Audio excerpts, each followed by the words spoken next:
Yeah. So, Okay, I can hear you. you can hear me. Cool. Okay, and I'm going to mute Yeah, myself. See and if I you can can hear hear me. myself. Sweet. And let me know if you can hear me in three, two, one. Okay, so I'm talking now. Hello, hello, hello, hello, hello. Can you hear me? Hear me then? Yep, I can hear you. Could you hear me when I was talking after the three, two, one? Yep, yep, Three, yep. two, one. Talking, talking, talking, talking. Did you hear me say talking, talking, talking, talking? Yep. Ugh. Whatever. I'll get it working properly. Sweet. Actually, I'm just going to load up some documents because I might do some of the stuff from the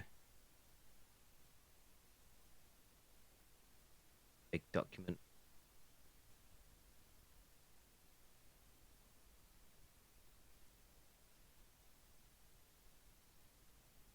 That's chat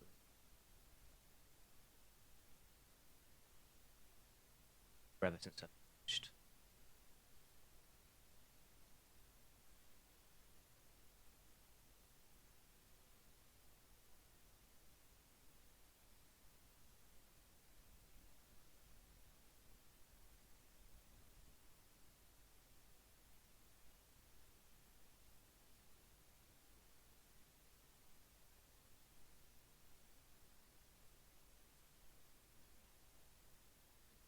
Chat.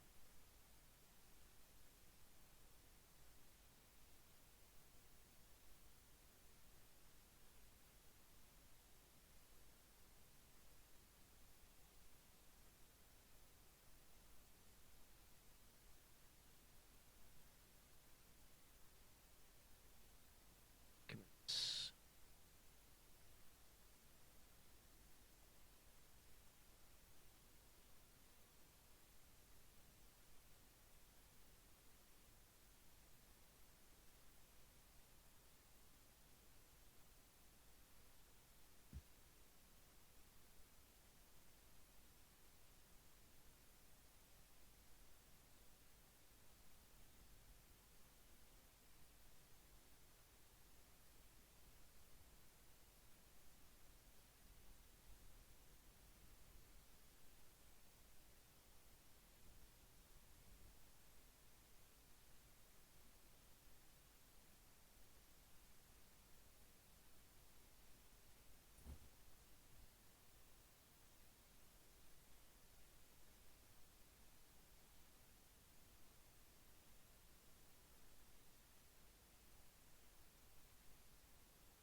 How's the development been going the last month anyway? Uh, Pretty chill. Not sure where Eagle is at. He's been working obviously on a bunch of the AI and then the IG strongholds. Haven't checked with him in a few weeks, so yeah. Well, for the most part, just kind of waiting, you know, because especially for the Demons rework, right? Most of it is done. It's just things that I don't really want to get into, and I prefer that you do. So, been working on the Eldar stronghold. Do you know if anything's been done on the Eldar AI? I'll Hmm? carry on without them back. Say that again. Has anything been done with the Eldar AI, or is that something I can get going on? We'll have to check with Eagle on that. Yeah, yeah. Basically, like as soon as you're back and ready, I want to get Eagle, check with him where he's at, and then we can decide who's doing what for the next month, basically from here. Yeah, I would prefer to release the patch in February, yeah. I'd like but it I'm to be not out in sure if we February. can.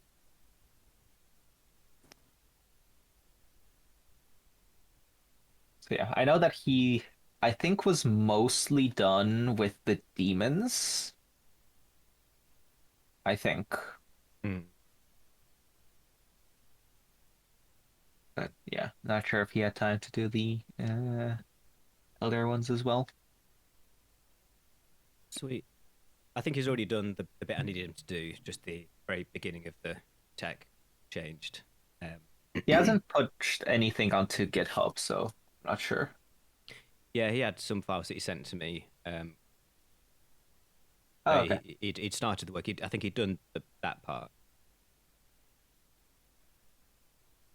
Okay, and gotcha. I've already got code I can learn from in terms of the multiple choices. Although actually, no. Once they've chosen the Craftworld, I don't even need to do that because just ignore stuff that's not available. Should be easy. Yeah, yeah. No, they do ignore stuff that they can't get, so you don't need to code that in. It's just code in all of the options and make sure that all of the options are like used when it is available. Yeah, And we were only planning to have the AI use a few of the Eldar sub-factions, if I remember correctly. yeah, like something. Yeah, they don't need to have access to all of them.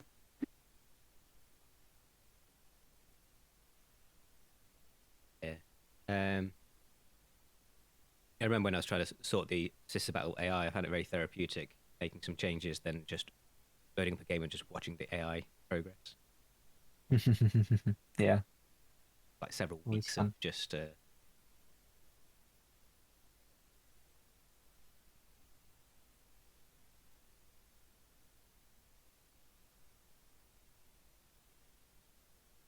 hopefully we'll get at least one viewer. Well, a bunch of people watch VODs, so Yeah, that's where it most get watched. But nice to have some questions to answer.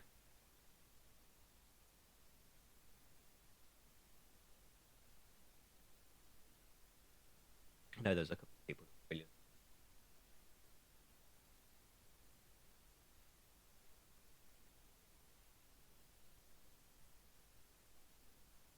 the sensitivity of your mic seems to be a bit off, by the way. It's cutting you off a bit. How about now? Yeah, that's better.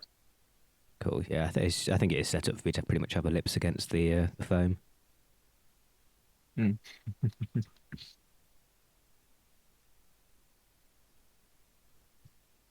Okay.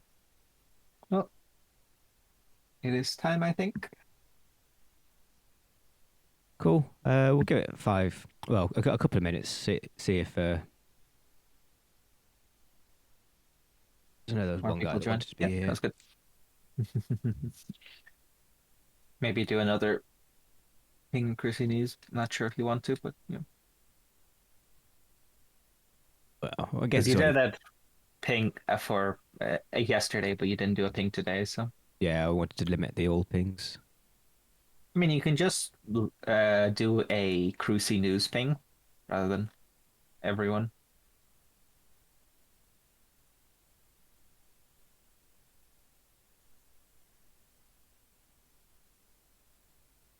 But I can do it. Are you doing Oh, it? there, Cool. you're doing it. Okay. Uh, oh, okay, I'll do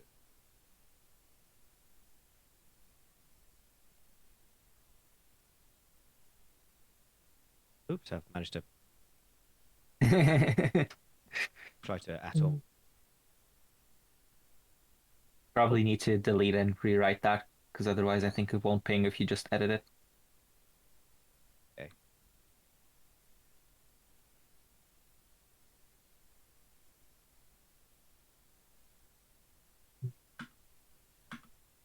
Okay.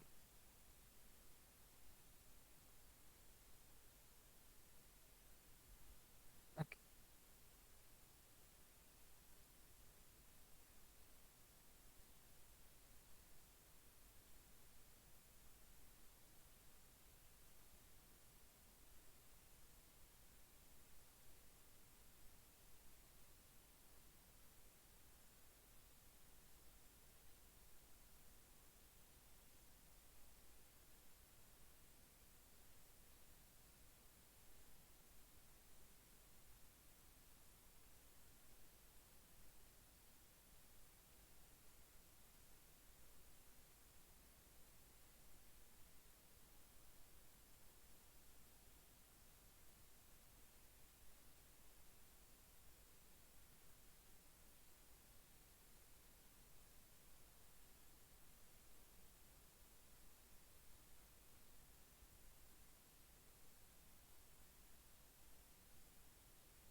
know what, the internet in my new place is not particularly fast, but it's stable as anything for streaming. That's good. Yeah, I'm used to getting at least a few dropped frames, but 0 so far. That's nice. Yeah.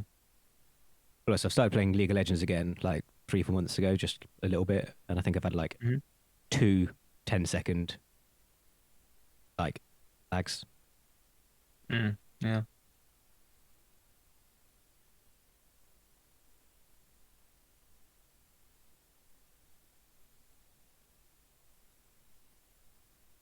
Oh, we'll start in 2 minutes anyway, even if no one's here. Mm, That's be sad and lonely.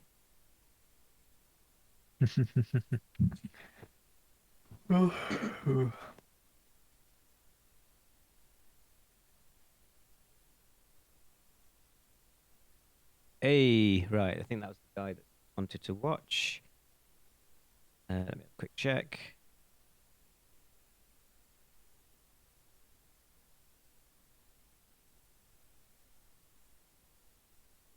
It's the Susan O guy that said he wanted to be here, but oh, he's got 1 minute. So, yep. Hello, Avengers. Thanks for not making a stream to completely 0 people. I appreciate that. Yeah.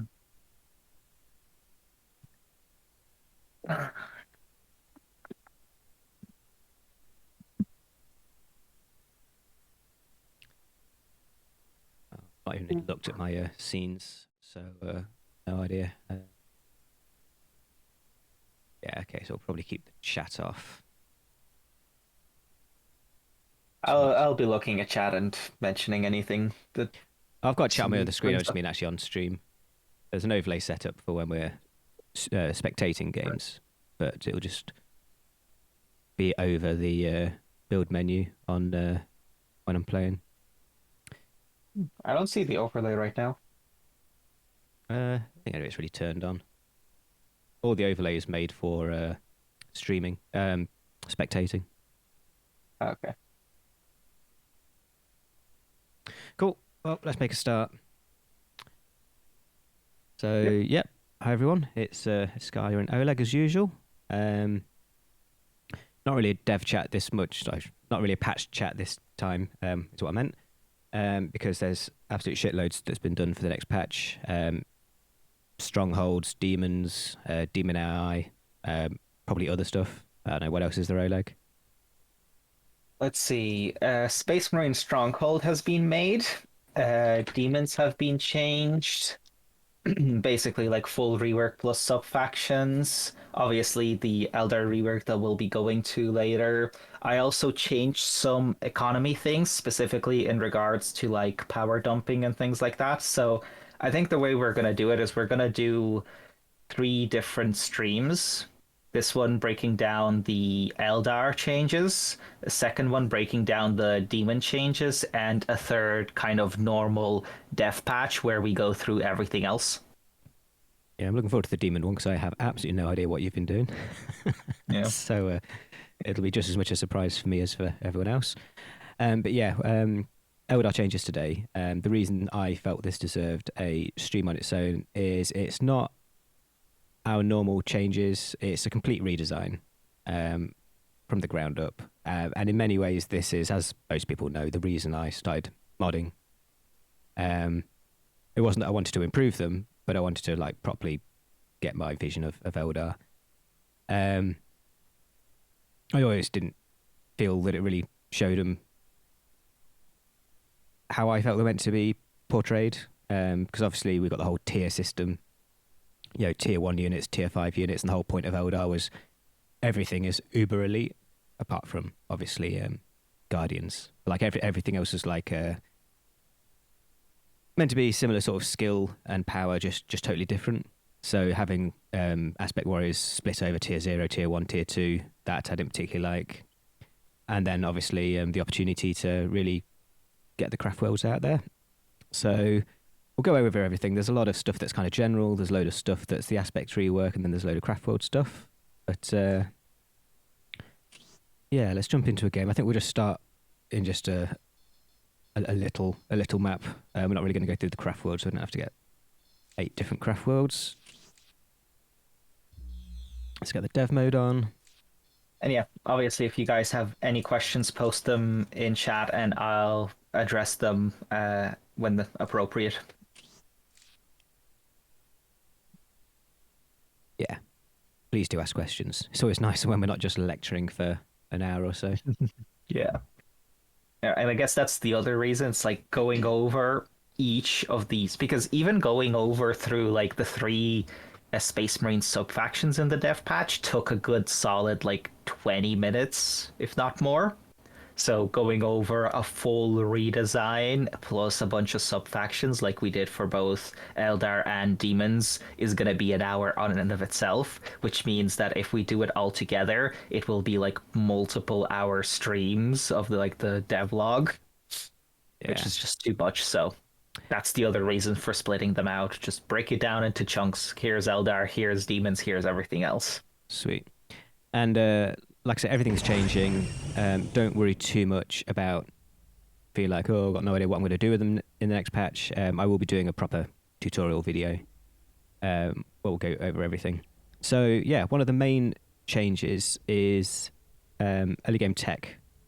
It's been totally changed. So we'll show you how that works now. One thing you'll notice straight off the bat is I have pretty much redone all of the icons for the units.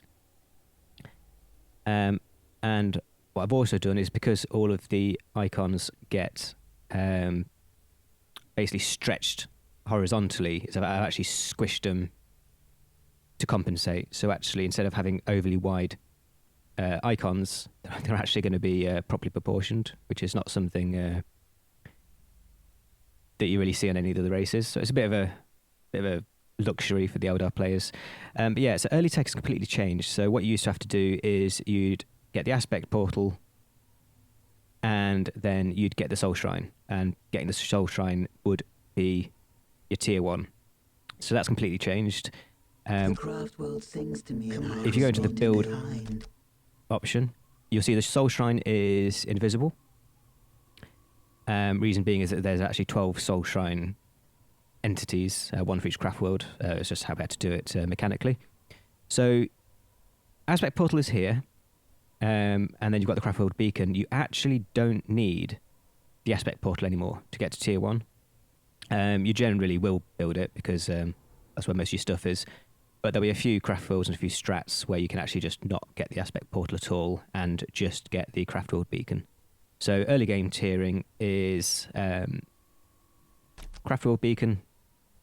The Craftworlds are still free and immediate.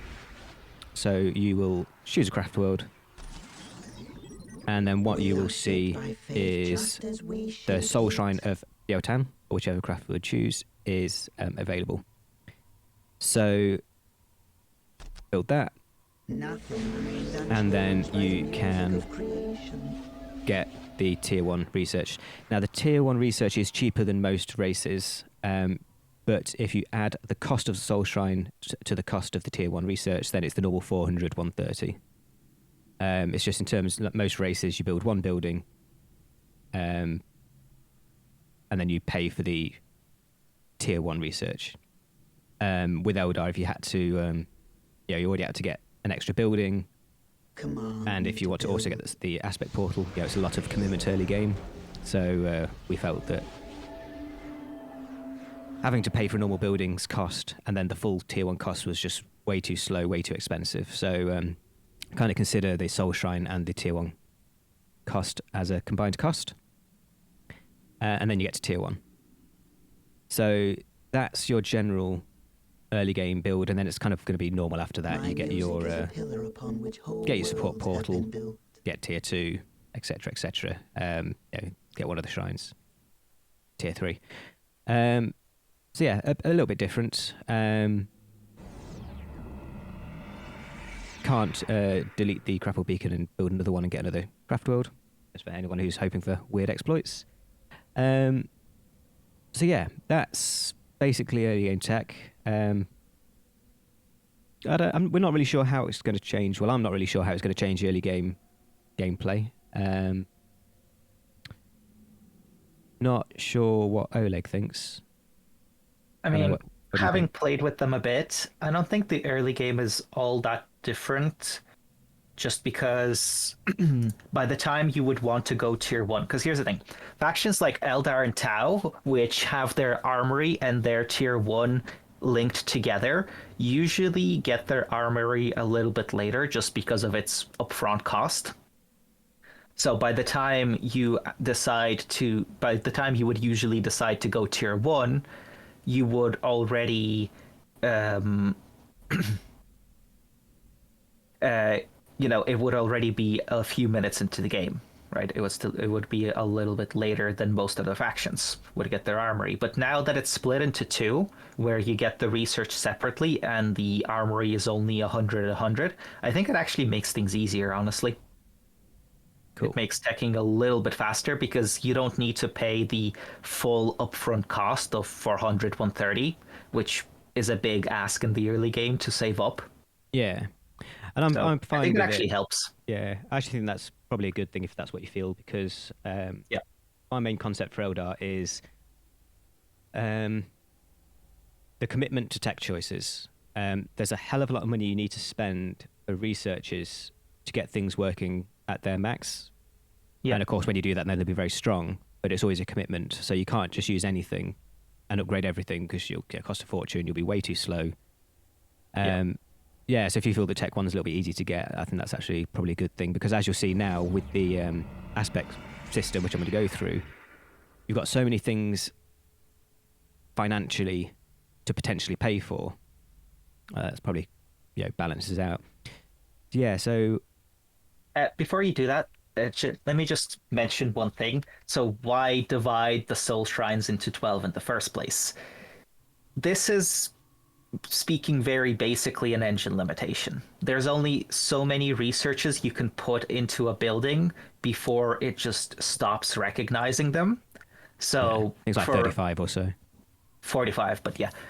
So yeah, it's just an engine limitation. Unfortunately, to be able to get it to work the way we want to, we have to split it up. Same with demons. Like when I go over demons, it will be the same idea where there were too many researchers to fit into one building, so they had to be split into a bunch of different buildings. Yeah. So that's kind of the reasoning for that. Yeah. Reason being that every Craftworld will have 3 unique researchers. So 3 times 12 is already 36.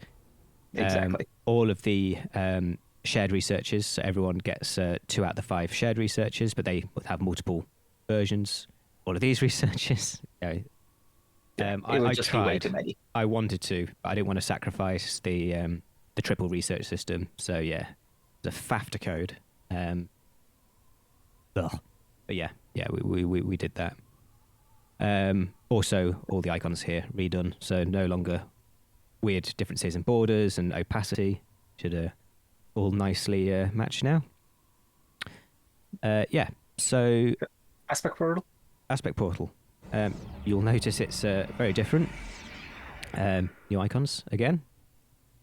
So yeah, like I said before, I didn't like the fact that you had tier 0, tier 1, tier 2 aspect warriors. So what we've now got is you still can only get Dire Avengers and Howling Banshees in tier 0 because it's tier 0. But as soon as you hit tier 1, you actually have access to all of them. You've got the initial cost of the aspect stones, which can be purchased in tier 0. So you can get the aspect stone pre-purchased before you hit tier 1. But yeah, as soon as you hit tier 1, you can use any aspect warrior, and they'll all be roughly the same power.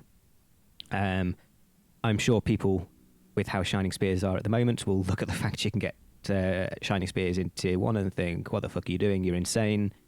GG to any form of balance. No, they are actually more expensive than other... Oh yeah, I've not gone tier 1 yet. Oh, proves my point. They are slightly more expensive on a per unit basis, and they're incredibly squishy, but they don't have the insane damage that they used to have. So Having played around with them, I can confirm they are good, but they are glass cannons that actually need to stay in the fight in order to deal good damage, so you need to be really careful what fights you pick with them. They basically need to have overwhelming numbers and firepower at all times, because they no longer deal burst upfront damage with like a long reload time. They deal constant, consistent damage. And because of that and them being super squishy, if they pick a fair fight, they're probably just going to get absolutely destroyed. So they're good, but they're not broken. Yeah, I think they are still somewhat upfront damage-ish, but I think I had to reduce the reload so that it wasn't Yeah. ridiculous. I think I went too far down the concept last time and didn't get around to trying to fix them. I hadn't got the right formulas in my spreadsheet to really try and work out what was appropriate. I did make an upfront damage entry now in the document, so a bit easier to do. Cool. So as you can see, I pre-purchased all of the aspect warriors. Can't click on them because I'm still in tier 0, but as soon as we hit tier 1, everything's available. So yeah, what we've got then, got the 8 aspects. For any lore nerds, yes, I know Crimson Hunters are technically aspect warriors. They're not part of the system because they're basically late game units. And I considered adding Shadow Spectres to this system, but it was just too complicated. We got a nice spread of 8 aspects here. I didn't want to try adding Shadow Spectres, especially because they're only available to one Craftworld. So I know technically there are more than 8 aspects, but you know, that's why I didn't include them too. So the way it works is each aspect warrior has 2 tiers worth of researches. You can immediately get one in tier 1, and then you get the second one in tier 2. So basically, whereas before the tier 2 aspects were fire dragons and warp spiders, now any of them can be tier 2. Not all of them, but any of them could be, depending what you want to do. So here comes the whole commitment thing. You get to tier 1, and if you use any of these, they're going to be slightly underpowered until you commit to getting one of these upgrades. But after that, then they'll be, a little bit maybe overpowered. But that is the concept I'm going with. Hard counters, using the correct stuff, and if you don't use the correct stuff, you get fucked. And every time you use the correct stuff, that comes with a huge financial commitment before you can use them to the full power. So that's the whole thing with Eldar now is tech commitments, really, which is exactly what they should be. Yeah, they are pretty much, apart from maybe Eldar, Necrons, the most technically advanced race. So you pick, I don't know, Dark Reapers. They'll get the tier 1 upgrade, and then when you go to tier 2, you can get the tier 2 upgrade. And there's a few things that are pretty standard. So let's get Dire Avengers. You will see that Dire Avengers will be done. max squad is 5. Each tier will add 1 more squaddy. So tier 1, tier 2. So by tier 2, you'll have 7 squaddies. And you can only get the X-Arch when you've got the tier 1 upgrade. So,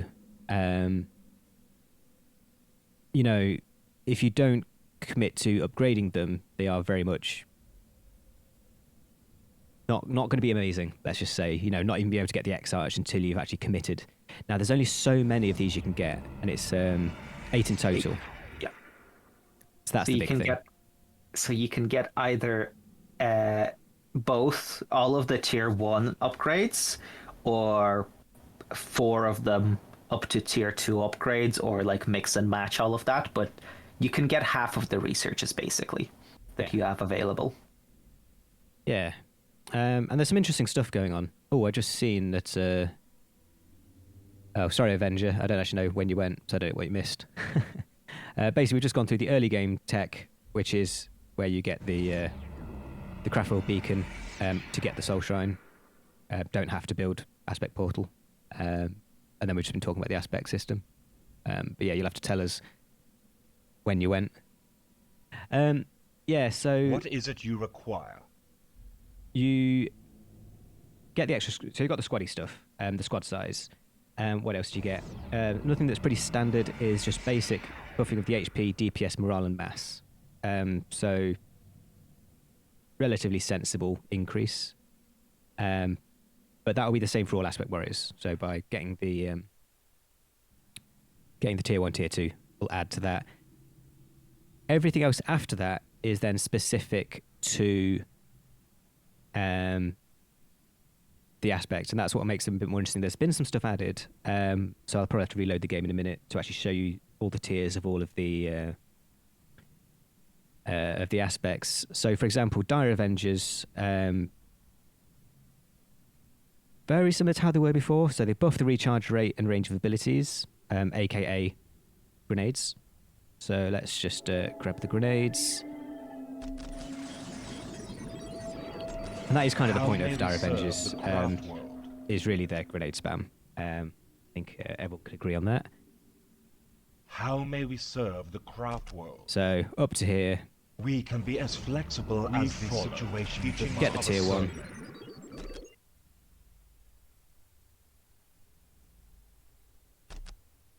Yeah, so it's gone from here to here. Yeah, so it's a sizable increase. And I think it was something like 25% decrease in the cooldown. Dire Avengers, And as you can first see, among the now aspect got the X-Arch. warriors. And then the tier 2, you get slightly improved plasma grenades and haywire grenades, further buff the recharge rate and range of abilities, and as a morale restoring ability. So this is, I did kind of feel, I don't know what you think, Oleg, but I did kind of feel that Dire Avengers was somewhat lackluster before. Later on, because early game they were very strong, but later on in the game, yeah, they were kind of Yeah, not that great. yeah. So tier 2, they've What now is got it you the, require? you have to have the X-Arch. I believe it's an X-Arch ability. It's basically a rally ability, like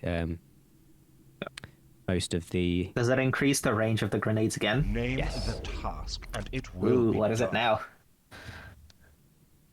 About the same improvement again. So it's gone from here to here to here. Okay, wow. Might be too much, but that said, this is tier 2 when grenades are not as strong as they were. But that said, they are getting improved ones. May have to be rebalanced. We'll Now see. that actually look at Valid it like stuff this. we can figure out at a later point. Like, Yeah, that will need a lot of testing, so we can't really figure that out now if it's too strong or not. yeah. It's not Especially like because of how specific it is. yeah. It's not like some of the crazy grenades that the Space Marines get, like is it the melter bombs or something? Mm. But that said, they do have improved haywire bombs. They do have improved plasma grenades, and their rally ability. We'll see. Obviously, it's an incredibly simple thing to change. Take 2 minutes. So Dire Avengers. that's the Dire first among Avengers. the I did aspect actually warriors. upgrade them to tier 1 before I actually looked at what the last thing that the first tier gave. I'm just going to restart the game. Quickly check that. But yeah, in terms of usage, they should be pretty similar to before, but with a rally ability after tier 2. I don't know. What do you think? I think that's good, yeah. I think their purpose remains mostly the same, which is early game power. You go for them, tiers, a few of them tier 0, go into the tier 1, get all the grenades, and there you go. There's your, anti-vehicle at pretty long range in case you need it. Yeah. Versus, 1 or 2, early tier 1 vehicles. And then when you go into tier 2, they can kind of stay in the back, spray the enemy with grenades, and, do consistent damage. Yeah. Since if they lose morale, they can just get it back up. So I think it's pretty interesting. Adds a Yeah. unique flavor to them. Yeah. Plus, it's That's quite for lore sure. accurate because the Dire Avengers are meant to be build. especially brave. So the last thing that the tier 1 gives is increased range on the Shuriken Catapult. I believe that is pretty similar to the old research, going from bringing them into tier 1. So that's Dire Avengers. Nothing too crazy. And Howling Banshees, the other one that you can start building in tier 0. All craft worlds, we have 12 craft worlds. We've got Biel-Tan, and we're going through all these later and exactly what they do, but Ulthwe, Iyanden, Saim-Hann, Alaitoc, Altansar, Il-Kaith, Lugganath The Harlequins, basically the Harlequin faction, And Biel-Tan eventually will be the Ynnari. Well, there's a few Ynnari units scattered across, but these will be the main Ynnari faction. Iybraesil, Yme-Loc, Mymeara, and then technically not a Craftworld, but Black Sun's Corsairs. So yeah, not all of them, but a lot of them. Yeah, Howling Banshees. Or Craftworlds that I knew existed, so. Yeah.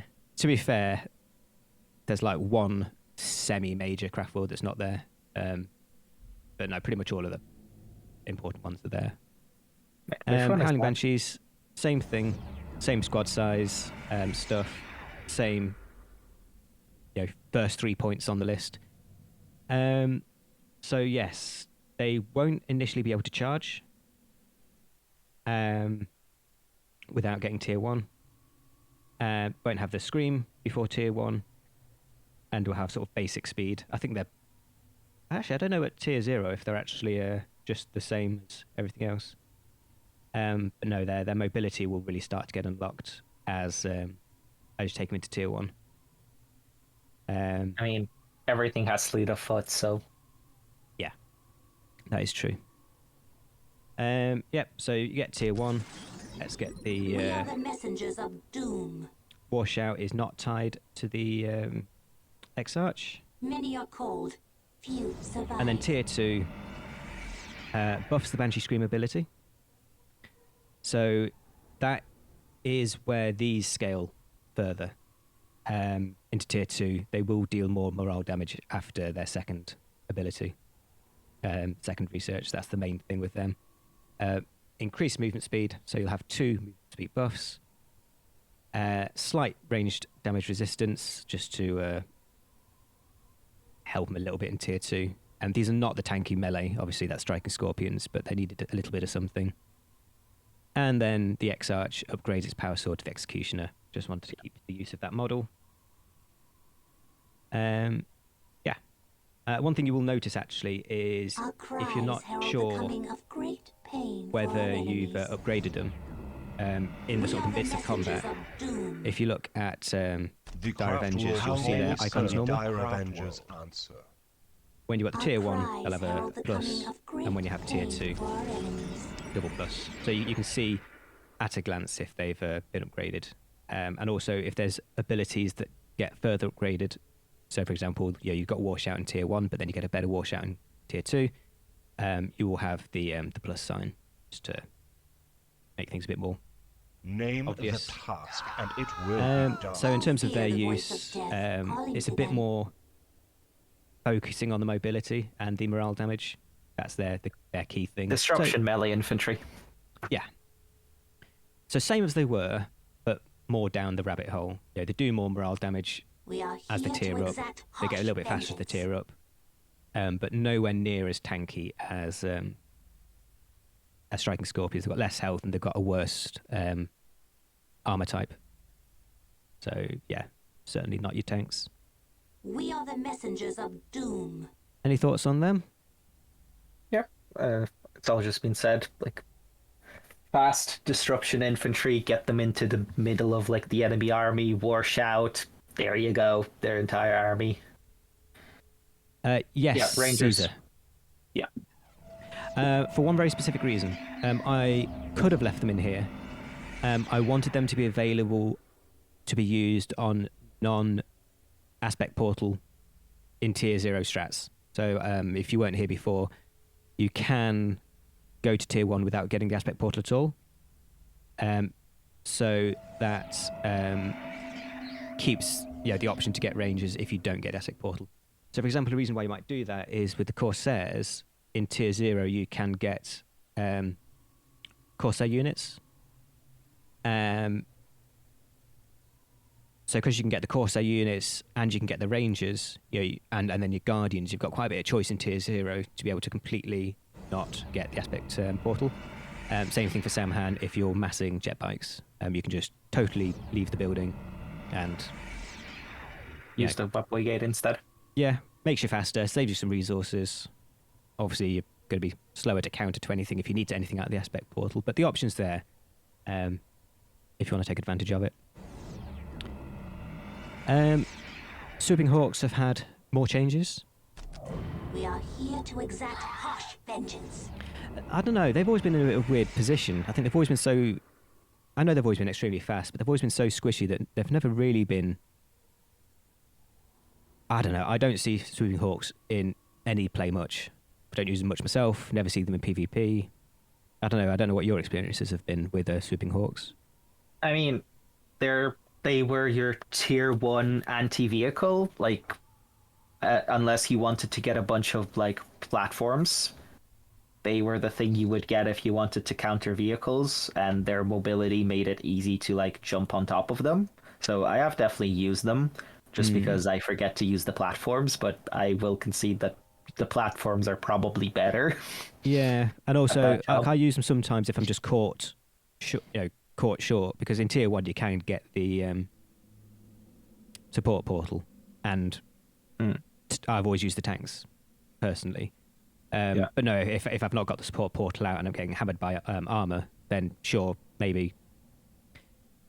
So yeah, I don't know. They've always been maybe usable, but incredibly squishy. And in lore, they're not actually meant to be dedicated anti-vehicle anyway. They still primarily are, but basically a bit more varied now. So same as always. No X-Arch. First tier, I'm not even going to talk about the first 3, so yeah, they're shared. Increased movement speed and increased jump range. Do they get increased jump range? I thought I tried to do that, and it turned out not to be possible, unless I found a workaround.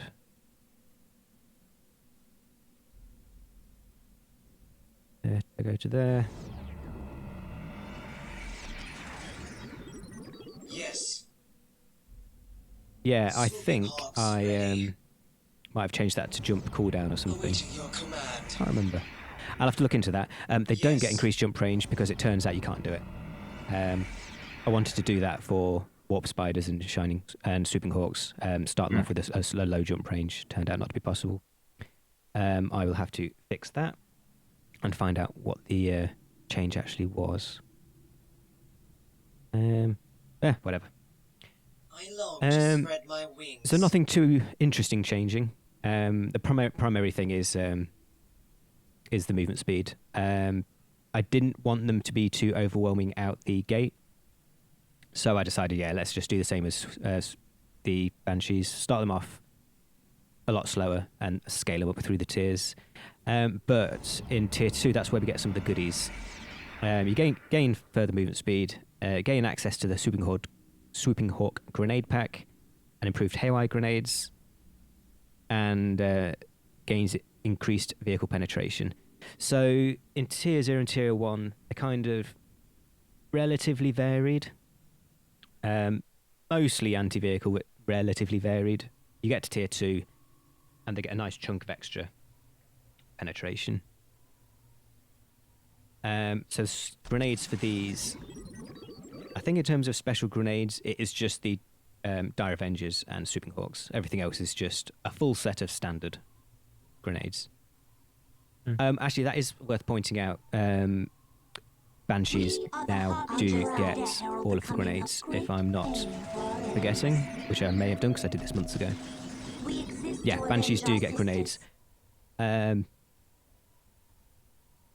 don't think it's overpowered. I think it was quite a big negative to them before. Yeah. So Swooping Hawk grenade pack. Only got one there.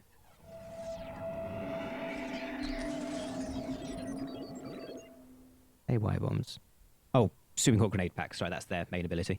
Yeah. So improved haywire bombs, same as the Dire Avengers, and Swooping Hawk grenade pack. That's something I did want to add from lore because that was kind of their big thing.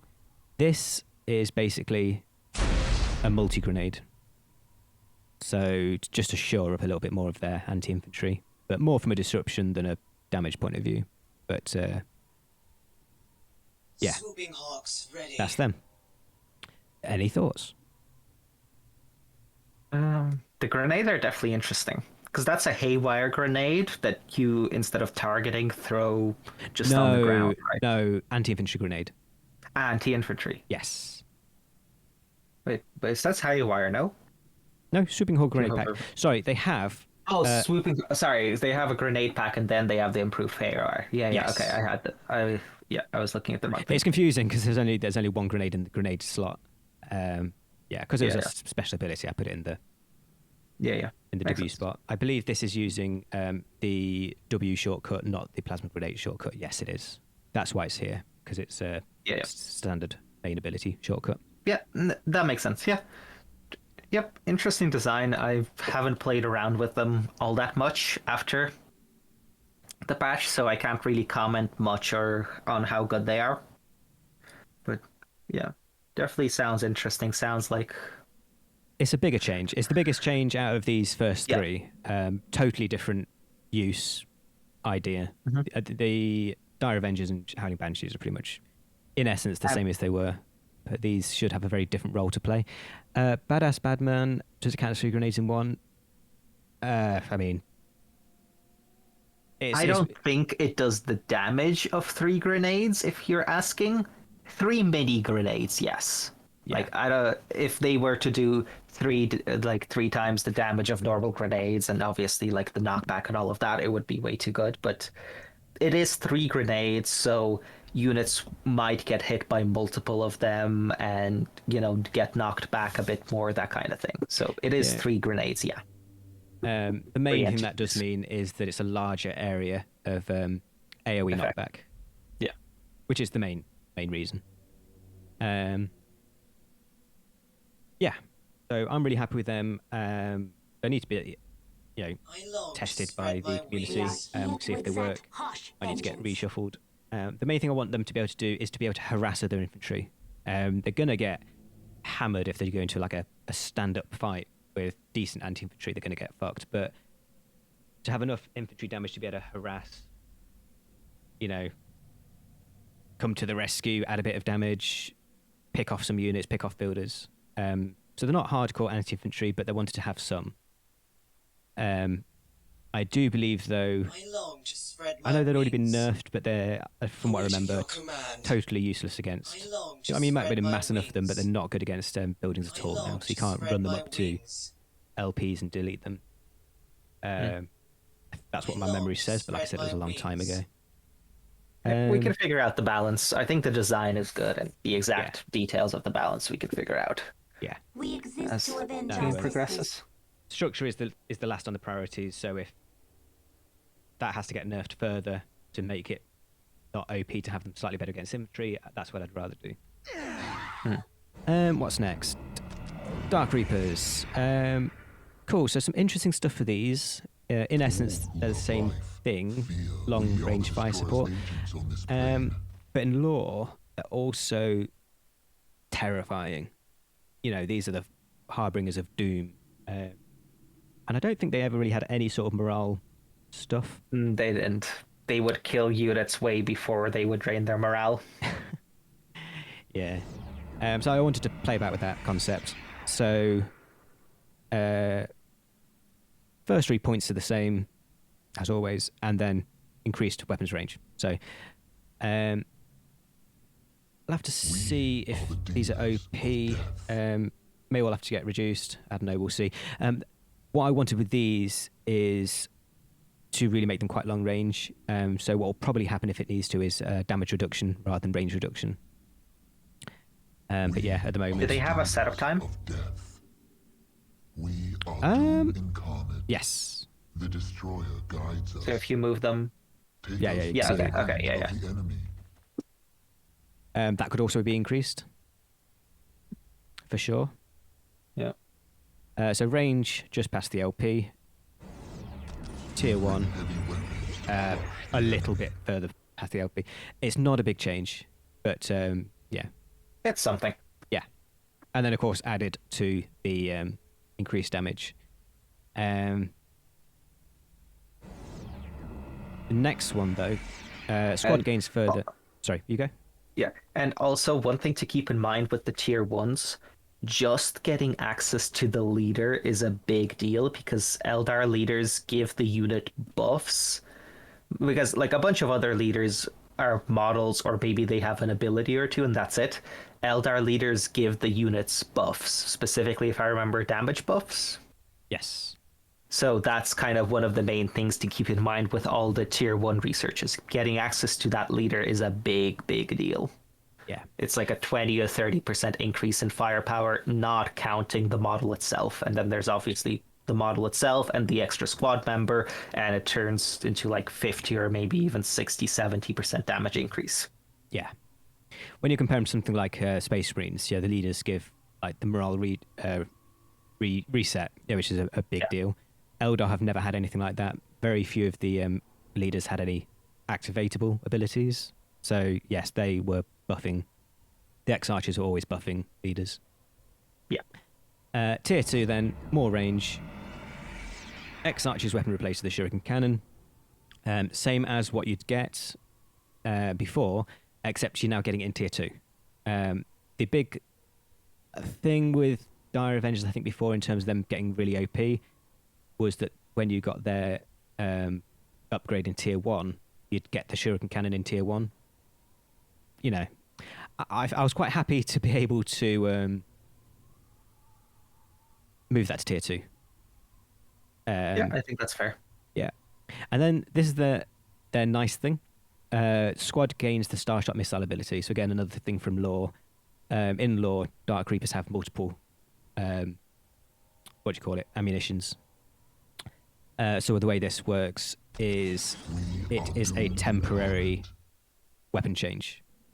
So instead of firing anti-infantry bullets in that long stream, they will fire missiles. Let's bring something over.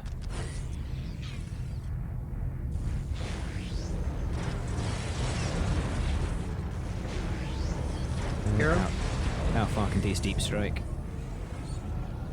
Oh, it's global. I really should know that. So you got this. Am I going to be petty this in time? Yeah. Starshot missiles. So you get, like you saw there, two volleys. So it's not going to kill a tank. Well, if you've got multiple squads, maybe it will. I don't know. They've not got that much damage, but it's just a bit of on-demand anti-armor damage. That is very interesting. Yeah. And obviously, it can be useful against infantry. They won't do much damage, but if you want to get some knockback. Knockback, yeah. Yeah. That is quite useful. And same range as well as the normal stuff. We'll have to see how that works out. It needs to do enough damage to actually do something, but it needs to not be a kind of a one-use squad that can be used for everything, just turning it on and deleting vehicles. So we'll have to be careful with balance for that. Yeah. Yeah. Bit of an interesting change, I feel, for them. It's definitely an interesting design, especially like along with grenades. And you can kill vehicles with them, but it's not like dedicated anti-vehicle. Yeah. It may do quite well in tier 2 against lower tier stuff. Obviously, it's going to do shit against anything proper. Yeah. Yeah. I almost feel that it might end up being that the infantry disruption ends up being sometimes the more impactful More useful. thing. Yeah, maybe. Especially because I believe I have nerfed their speed further.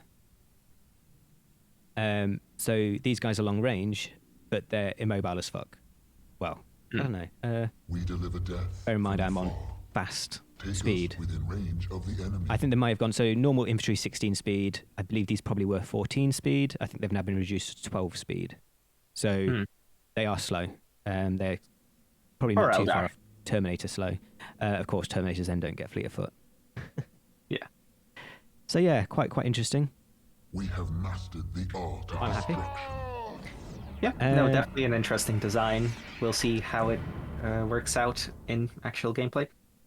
Yeah. So, how many more upgrades have I got? 2. Okay. Striker Scorpions, obviously, were the tankier melee option. are not stealthed as standard. That's worth noting.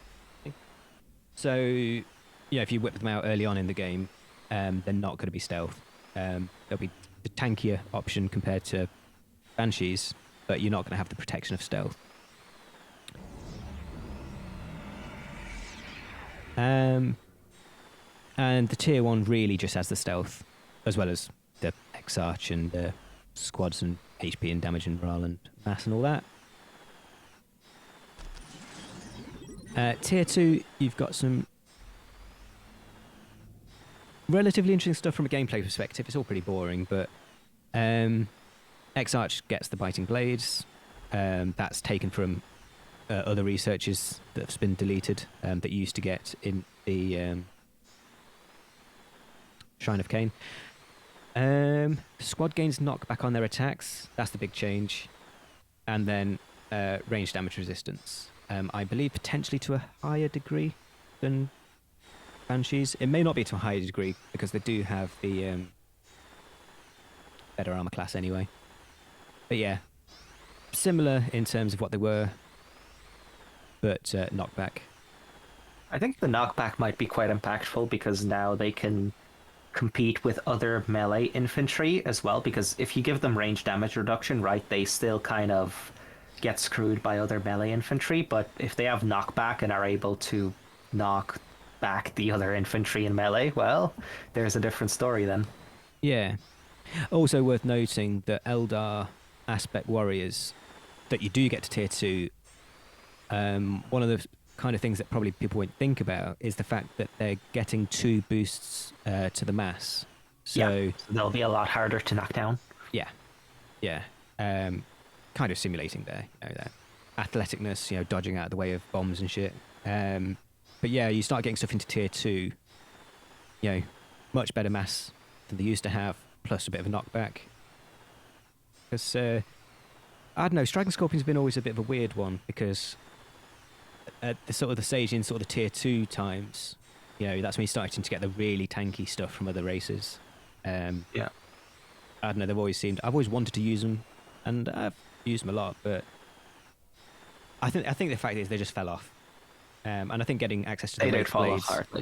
yeah. The only time I really used them was if I went Mymeara and just a bunch of invisible shenanigans with the Shadow Spectres and stuff like that. Then I would use them. Otherwise, they didn't feel all that great to use. So the knockback will definitely be interesting. Gives them a bit of disruption. Still less disruption than something like the Banshees, but Yeah. it makes them into better tanks. Because here's the thing. If a squad has high health but low damage and low disruption, then good opponents can just ignore it.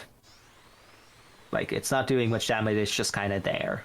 Yeah. Whilst if a squad either has high damage or high disruption or a mix of both, then you are compelled to focus it down, which if it's tanky, that's what it wants. So I do think it gives them a better job. They're not attacking. That's the whole point of knockdown, by disrupting their ability to pump out damage. Yeah. Cool. I need to start the game.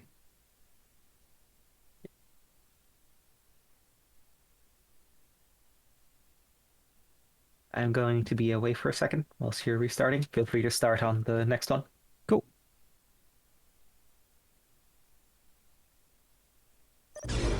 What are people thinking so far? The craft my music is a player upon which whole worlds have been built. My music is a player upon which whole worlds have been built. So knockdown resistance is mass. So this is the whole thing. Each aspect will gain increased mass in tier 1 and tier 2 research. So all Eldar aspects are going to get better knockdown resistance as they tier up across the board. I think it's all the same values. So I can't remember the figures, but it's something like, say, they start off at 25 mass or 16 mass. I have no idea what they were. They all go up to another 10 and then another 10. So it's consistent. I don't think we've got things like Striking Scorpions getting more. No, please ask anything. The more questions we get, the more interesting it is. Yeah, so striking scorpions, I have just brain deadly just fucking...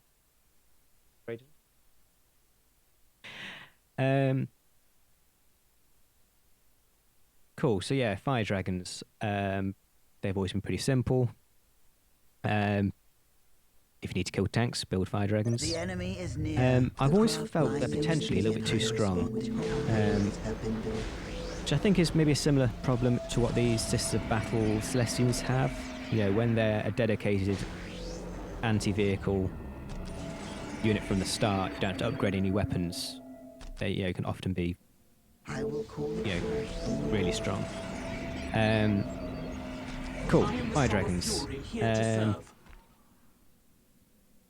Cool. Tier 1 gains increased anti-demon damage, so not too impactful a lot of times. It's something that you're not gonna care about until it really becomes a problem. Then that's the whole point. You can't immediately build them and start taking down demons. You'll have to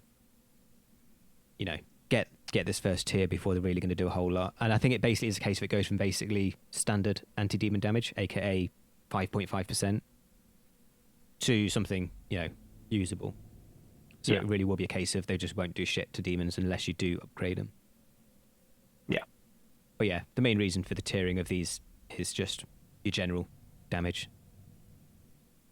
And extra units in the X-Arch. Tier 2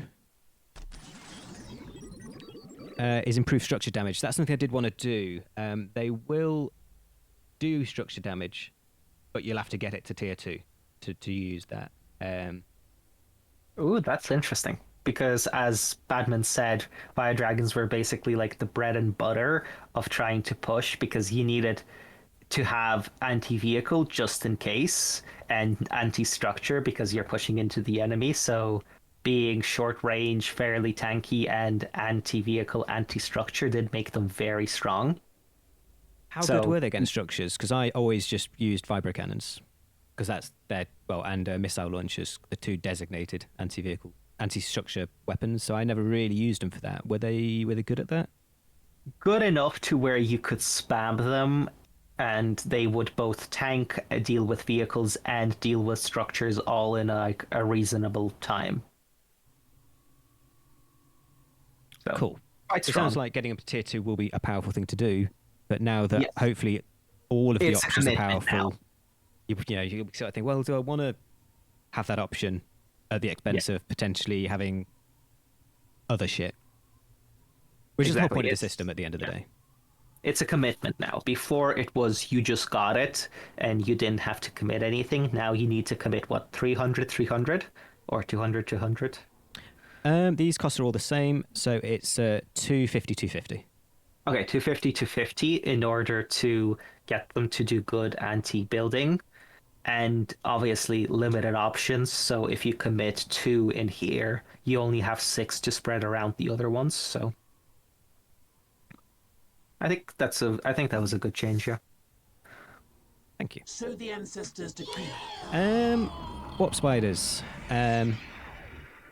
Yes, warp spiders in tier 1. I'm aware of how that sounds. So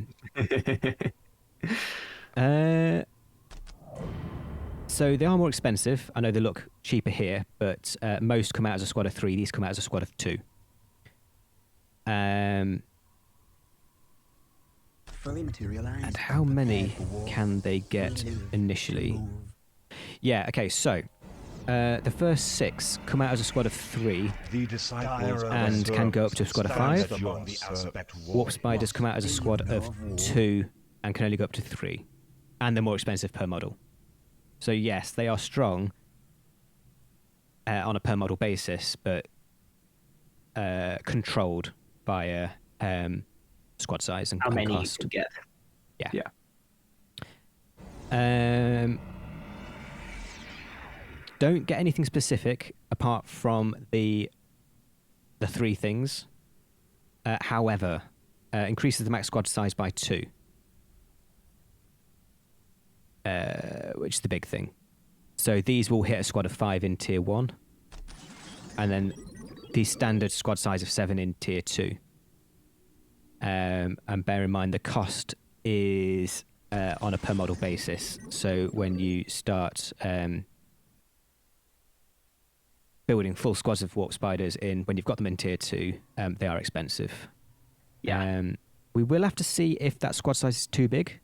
It may be. That's the thing I'm not sure about long term after testing, is what we need to do in terms of squad size. I don't know what you think. I think it should be fine. They start off fairly small. So I think it's fine because their main kind of benefit, well, the main thing that they do, they can do straight off the bat, right? Which is the jump and, all of that. So, and I don't think it's fair to take away that and lock that behind upgrades. So I think just giving them more models is fine, because I did a similar thing with demons where a unit starts with 1 model and then can go up to 5. And the thing is, reinforce time is something. It's a factor, and having them take so long to reinforce puts them on a level with Space Marines in terms of how slow they are to actually get to full strength. Yeah. And that's the main limiting factor, because for anyone who's actually played Space Marines, Strike quickly. god damn, it takes so long to get your units actually doing stuff. Yeah. So yeah, it's a similar thing here, so I think it's fine, but we can tweak it around if it gets too much. Maybe first one is 1 and maybe second one is 2. I don't know, we'll have to see. Yeah. One thing that might be added nerf, I need to look at their movement speed. I'm not against these being slower As well. Yeah. Maybe. Yeah, they are meant to be more elite. I believe Striking Scorpions are also slower. So same as Dark Reapers. In terms of lore, the slower ones. So I believe it's Reapers, Striking Scorpions, Fire Dragons. I think they've all been slightly slowed down. And Warp Spiders do fall into that. I need to have a look at. I've kind of trolled myself by putting myself on fast speed game because I can't see how fast they actually are. But that's something we potentially can do. One thing actually to point out now is the standardization of squad caps. I believe everything is now 3, including Shining Spears. So it's just standardized. Aspect Warriors are 3 cap. I think before you had Dire Avengers, Howling Banshees, maybe 2 cap. Not sure. Either way. And just in mind, unlike other factions where the cappers are 2 cap, I'm pretty sure the Guardians and even the Rangers are 1 cap. No. What? Oh, yeah, they are. Oh, Rangers are 3 cap. Oh, Rangers are 3. Okay, sorry, yeah, the 2 Guardians are 1 cap. So if we go for the standard build order of 3 cappers plus 2 elite squads, that still comes out to 9 supply, which I think you can get without any web weights. Yes. Yes, 10 and 3 is standard. It still works. Cool. And the fact that they're more elite works, and they have all of these upgrades also works What with is their it you increased require? supply cap when it comes to like Dire Avengers and Banshees. Yeah. To be fair, before more of them might have been 2 cap. I honestly can't remember what they used to be. Cool. Quickly, take us to the battle. And the final one's Shining Spears. So We will fulfill our duties your way. starts off as a squad of 2. So yeah, certainly The very small enemy squads to will start heed off our with. warnings, or they will perish. You tier them once.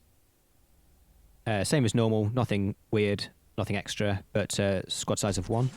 So even now we've only got 3 plus the X-Arch, and then tier 2 is another 1. And again, nothing interesting being added, apart from just the normal buffs.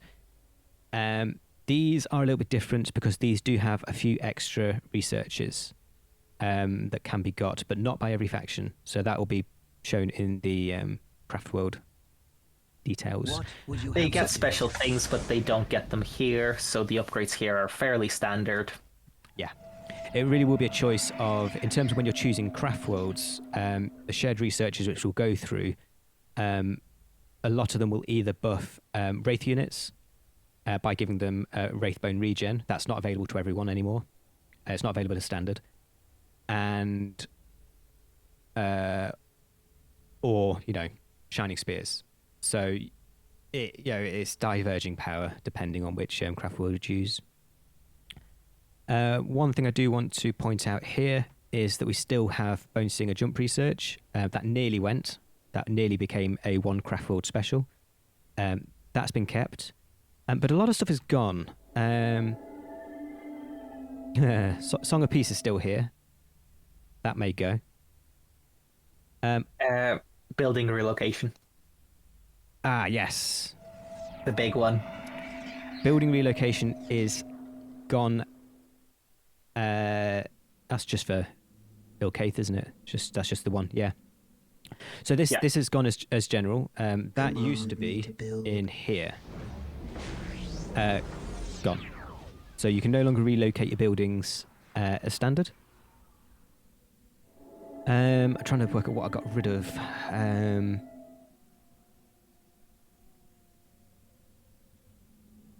Wraithbone regen is gone.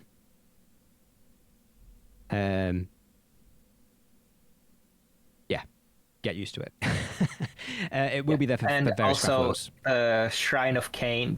I think some of the upgrades in the Shrine of Cain and I'm going Shrine to show of them in a second. Daughter Yeah. done. Okay. Yeah. Last thing here is, I believe, Heart of Cain, which used to be in the Shrine of Cain, is now double tiered. Yeah. So later on in the game, you do have a slightly, extra 100. Probably not the biggest change, but this is now 2 tiers of that. And generally things have just been moved around. So if I just quickly build Look, Shrine of Cain, Shrine of the Laughing God. These have most of their shit removed. You look in the Shrine of Cain, you've got the Avatar of Cain and his upgrade. And in the Laughing God Shrine, you've got the Laughing God upgrade, and the Harlequins. I don't know if that is the name they used to have, but now they are the Harlequin Mask. So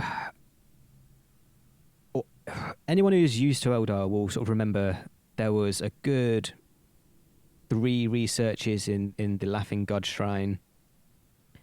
There was another 3 researches in the Shrine of the Wailing Doom. You had the Striking Scorpion and Dire Avenger ones, and the Warlock upgrade. These have all been moved into various Craftworld unique researches or combined with other stuff. So a lot of stuff is gone as standard. The basic availability is a lot lower. Also, people who will remember there used to be the Shining Spear upgrades, and there used to be the Aspect Armor upgrades. These are all gone from standard availability. So, in some ways, it's going to make things a little bit simpler because things are less scattered around. And then this is where the Craftworld rework is going to be so impactful, because of the 5 researches that every Craftworld gets. Trying to think if I did the big changes to the Avatar and the Laughing God yet.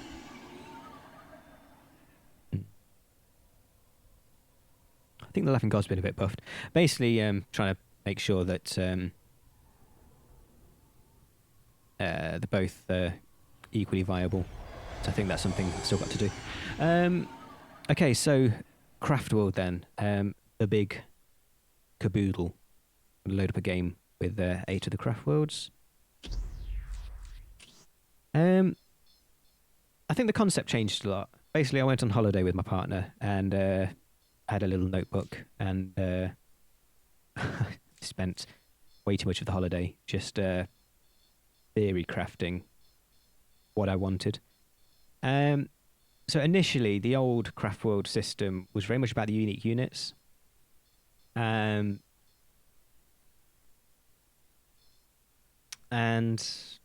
that was fine, but it ended up being very different.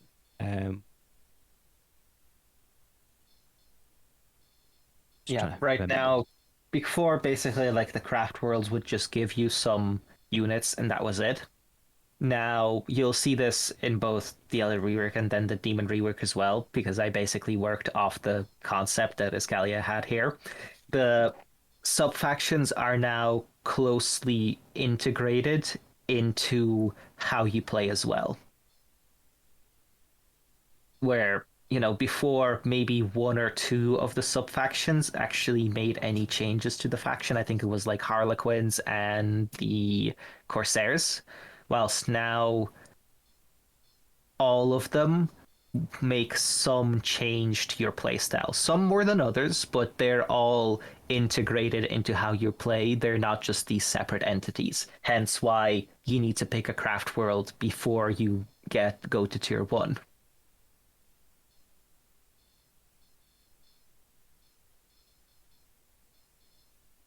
That was kind of the main design change, where for something like Space Marines, it will probably stay that way, where the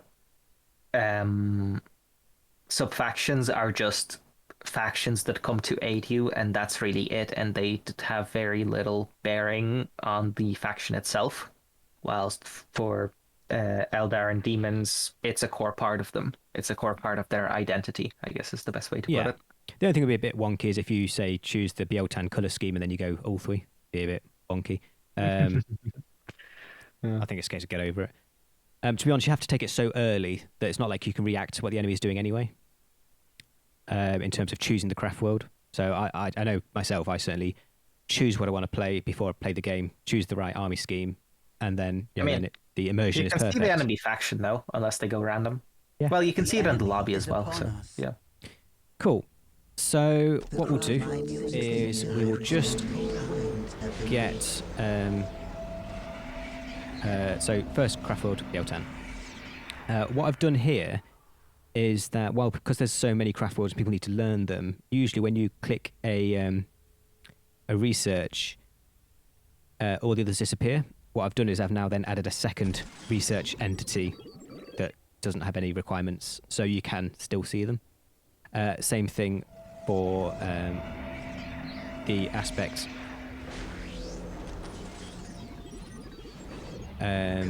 Researches when you get the final tier. Actually, no. Do they go? No, they go. No, but yeah, craft worlds. You can still see the rest even when you choose them. It's a bit of a minor thing, but it allows you to actually look at what other craft worlds do after you've actually chosen it. So the craft worlds then, it's all in the Soul Shrine, and the way it works is that every craft world gets 3 unique researches, and this will be the main flavor for the craft worlds, not the unique units. I originally thought that's what it was going to be. The unique units are what's going to give the craft world flavor. To an extent, it is, but the main thing is these 3 unique researches and then 2 shared researches, and that's where a lot of the playstyles are going to diverge because of what the researches give you.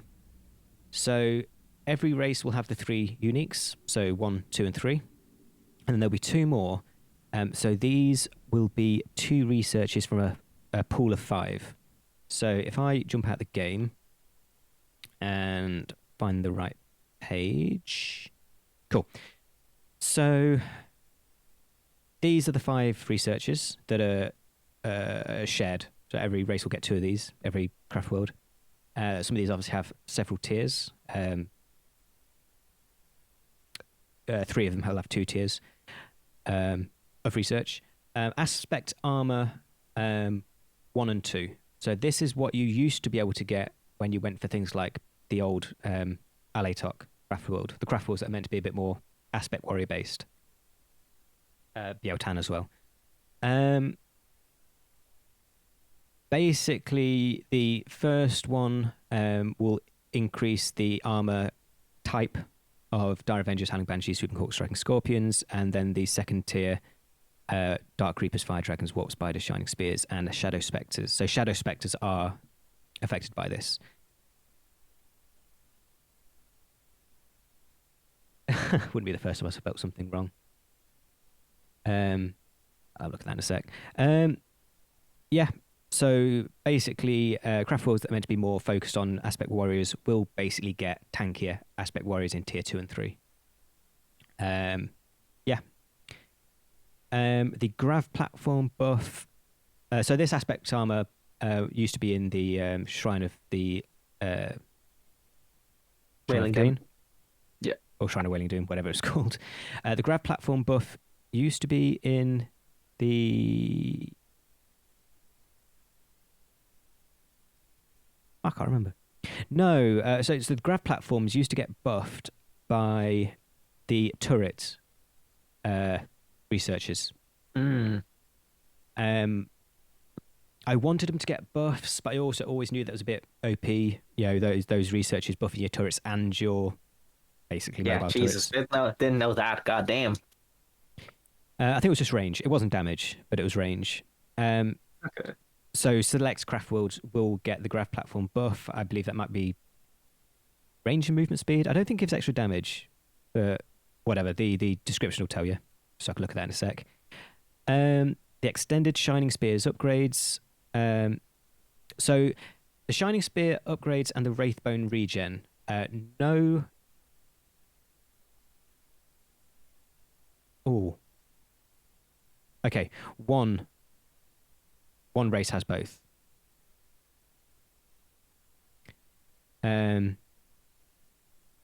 Yeah, so generally on 11 of the craft worlds, it will be a case of, you know, one or the other.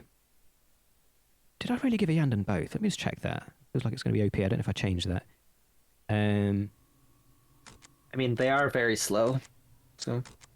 Yeah, there may have been a reason why I did it. That's Iyanden. Let me just quickly check. I thought I decided not to give any race both.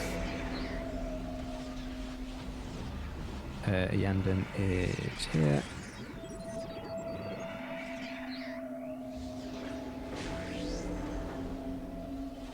Oh, yeah, they do.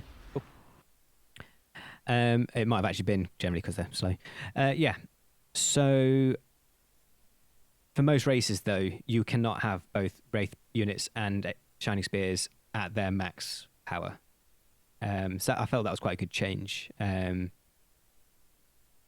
know, quite impactful. Wraithbone regen is the same as it's always been, just not available to every craft world. And then Shining Spears upgrades, I think, is maybe a little bit different to what... Because there used to be 2 upgrades in the Shrine of the Laughing God, no Shrine of the Wailing Doom. But the description will give full details.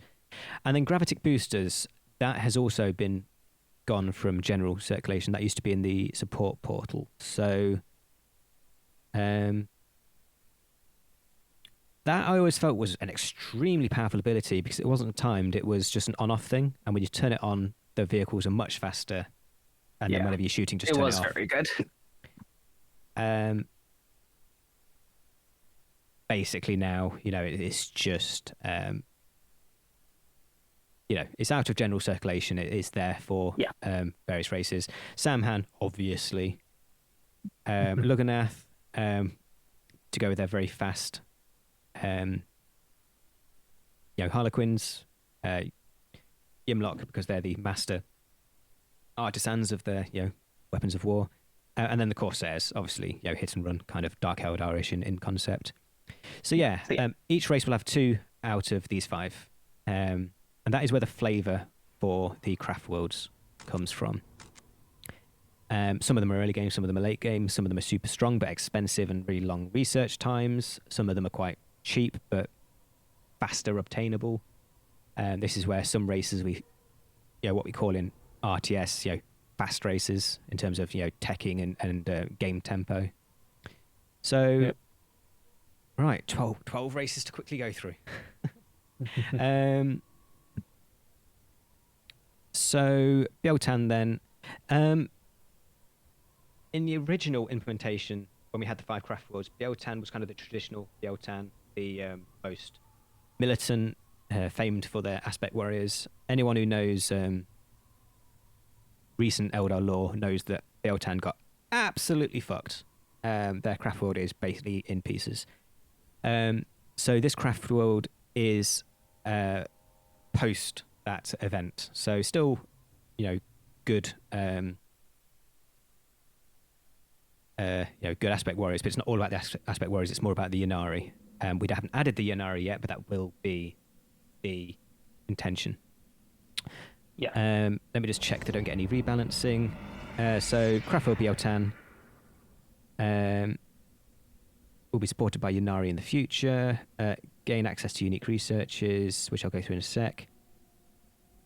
Oh, I've got some doubled up stuff there. Right, aspect warriors are more expensive to build. This is quite a strong craft world in many ways. Biel-Tan. Biel-Tan. For anyone who's not noticed, it's a rip-off of Biel-Tan, the pagan holiday, like Saim-Hann.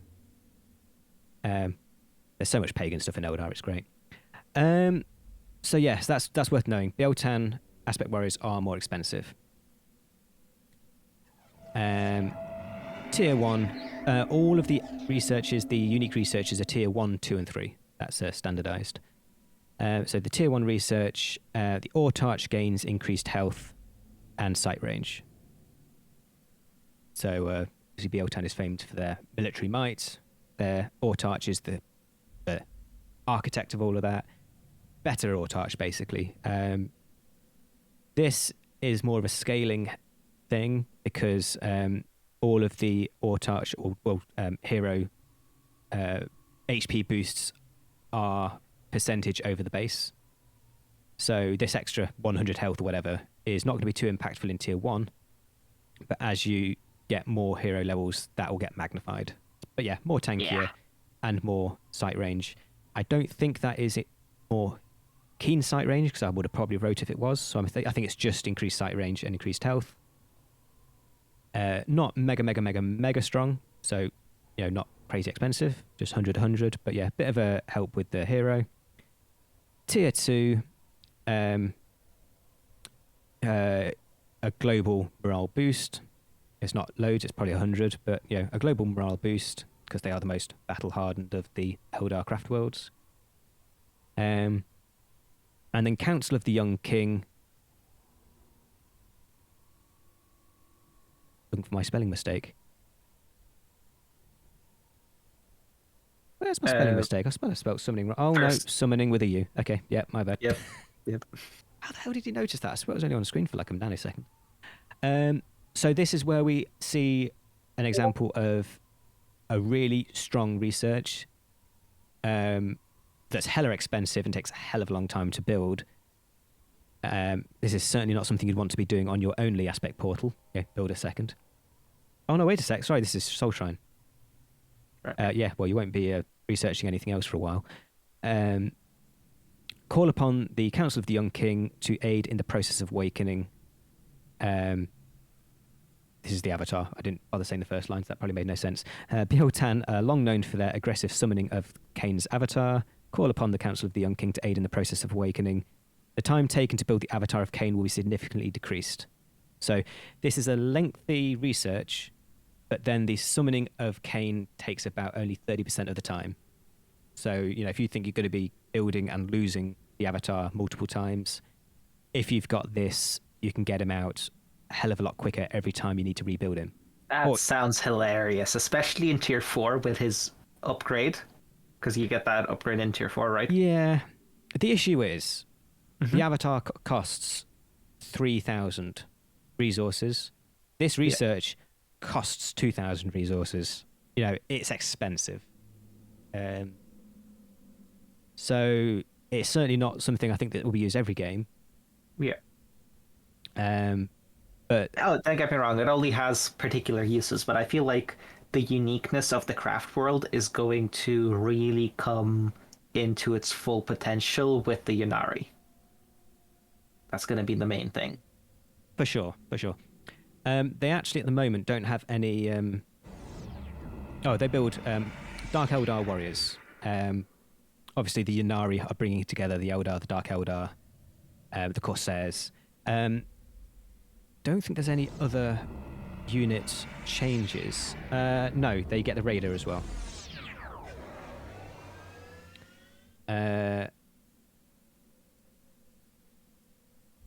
Yeah, so Biel-Tan get the Raider. In fact, I had this document opened up for a reason. Substituted units. So eventually Yvraine and the Vizarch bodyguard will replace the Shadow Seer. The Raider's in at the moment to replace the Grav Tank. The Troop Master and his retinue replaces the Seer Council. That should be in at the moment. Yep, we've got the Troop Master, not the Seer Council. And eventually we'll have, when they're made, the Yunkan, the Exodite Raiders, and the Corsair Voidstorm Squad. This will be a melee Corsair squad. And then they've got the Dark Eldar warriors at the moment. So this will be a case of, bringing together the Exodites, the Corsairs, the Dark Eldar, the Ynnari. I think that's it. So that will be a lot of the flavour. We'll see how that goes. That's Biel-Tan. Certainly a mid-game, potentially late-game race. With the mid to late game, tier 2, tier 3, I think is where their real power. Yeah, because by that point, they have a lot of morale with the morale research, the extra morale available as well from the Heart of Cain. Yeah, excited for them. As you move on to the next one, just something I want to mention. So this is one of the other reasons to have the tech locked behind the sub-faction selection, because one of the main downsides of Biel-Tan is supposed to be the more expensive aspect warriors. If you could go like tier 2 and tier 3 before selecting it, where you would get most of the power, but you didn't have to build the more expensive warriors, that would obviously be quite a big cheese. So also getting units you're not meant to be able to get and stuff. It was a lot more elegant to lock it in early. Yeah. Ulthwe. Obviously the race of Black Guardians and Awesome Seers. I really wanted to add Eldrad, Ulthuran. The model exists. We're not doing named characters. Yeah. Yeah, I wanted to add Eldrad so bad, but no, obviously we've decided we're not doing it. So, yeah. Grrr. Let's get a Barseer out. Oh, new shiny icon. Just quickly. Funnily enough, I think a person mentioned, I think the only named characters left in the game are the Angels. As of the new patch, are the Angels, yeah. I don't think there's anything else with Red name. Angel, Blue Angel, Yellow Angel. Yeah, we'll have to work that one out. Yeah. So, a few things here. I've now added Mind War scales. This is not an Ulthwe thing. This is just a making things more obvious thing. Obviously, a few different races have various Mind Wars. Obviously, Eldar is the most famous user of it. It's the whole whatever. So their Mind War actually scales with hero level. That was never shown on the icon. So now the icon will go from tier 1, 2, 3, 4, 5, just to show you it getting stronger. So we've got the enhanced Grav platforms. So Grav platforms increased range. Yeah, no extra damage because they're strong already. Yeah, you start pumping up the damage, it's going to get ridiculous. And then Shining Spear upgrade. Oh yeah, so the Shining Spear upgrade then upgrades the X-Archer's laser lance to a star lance, increases the mass of the unit, so making them harder to knock over. Health regen, so not extra health but health regen, and a bit of ranged weapon resist. So that's what some of the craft tools will get in terms of getting the shining spears to their final form. So Ulthwe then. Guardians get buffed mass, morale, and health. Actually, let's just check if there's any rebalances. Okay, so when you go to Ulthwe, Grenades, right? That's the main thing. Guardians gain access to grenades. Aspect warriors are more expensive. So again, same as Biel-Tan, aspect warriors are more expensive. Yeah. So yeah, the citizens take up arms. If people can come up with better names for this shit, send them my way.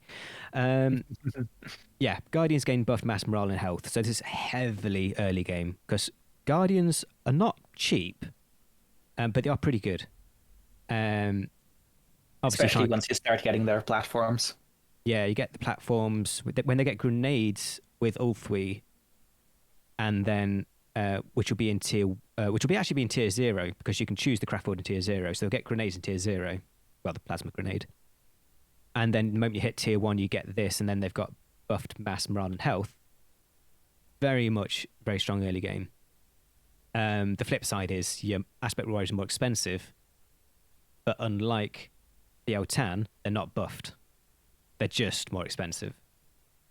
So, you've got some choices there to make. Battle Seers, Warlocks have their melee weapon upgraded, so that's what you used to get from the Shrine of the Laughing God. Warlocks gain increased health, and Warlocks, not including the Seer Council, which I've put no including the Seer Council. God, so many typos. Warlocks, not including the Seer Council, and the Farseer gain a buffed Fortune ability. So Fortune is the one that buffs the damage output. No, that's Guide. Oh, sorry, Fortune is the passive. Fortune is a protective passive. Should be in the Soul Shrine. Yeah. Gives a damage reducing aura. That is an aura on the Farseer. Oh, it actually might be an aura on the Warlocks as well. I thought it was just the... No, it is. I'm pretty sure it just doesn't stack with itself. Yeah, that makes sense. Cool. But I'm pretty sure they get the aura as well. Yeah. So as well as Guardians being stronger, the Warlocks get stronger as well, in terms of making them more... The issue with playing early game with Guardians is how fast they're going to fall off. This helps really cement their early power, and maybe transitioning, sort of tier 1.5, maybe tier 2 before they start to fall apart. Yep. Obviously, they've also got the Grav platforms. So it all ties together, this Guardians, Warlocks, Grav platforms. So Warlocks gain increased health, and Warlocks and the Farseer gain buffed Fortune. Tier 3 is then Psychic Domination. I'm going to want to be able to actually show this. Cool. Farseers gain increased health. Farseer gains improved Farsight ability. I think that is just faster cooldown. So that's the vision ability. Farseer gains improved Psychic Storm and Eldritch Storm, which are the two damaging ones. I think they're slightly more damage. If you look here, though... That'd be why I've not chosen it yet. You will see now the 3 abilities that are upgraded now visually show the upgrade. So just making things clearer. And then in terms of unique units, there's none here at the moment. They're not going to get a lot. There may be another Black Guardian squad, maybe a unique unit. I don't know. This might not happen anymore. Greater Grav platforms. I'm hoping to get some, cool Grav platforms. I won't say any further now. So things aren't confirmed, but so they're not going to get too much other stuff, but they'll get the greater Grav platforms. So, yeah, I'm not sure about this one because very much an early to mid game, but then really strong Farseers.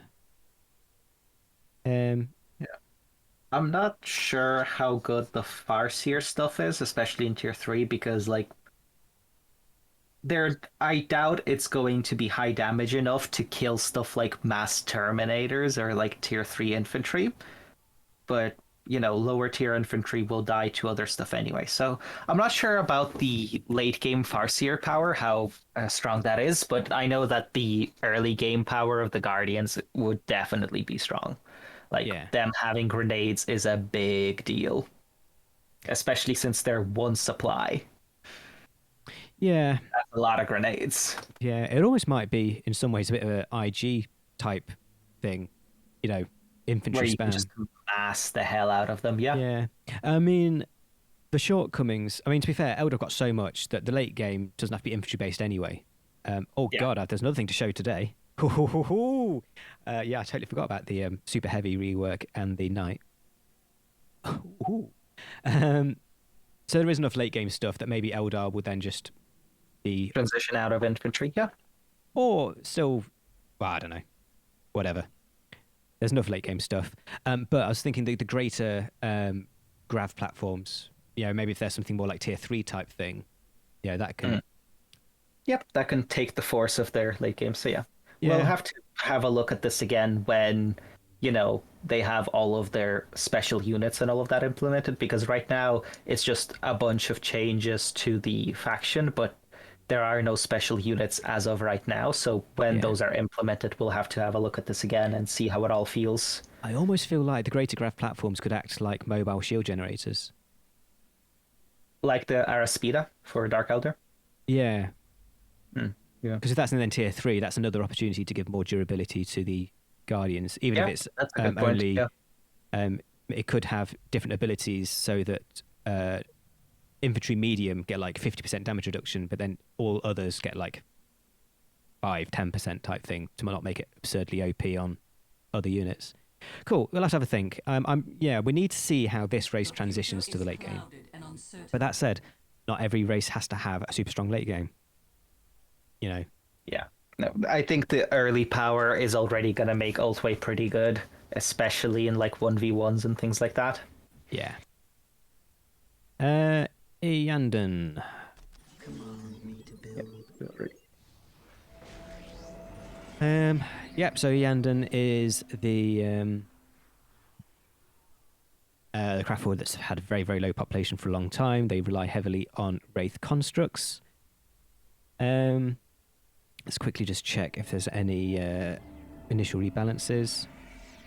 Aspect warrior squads are more expensive to build. 3 for 3 so far.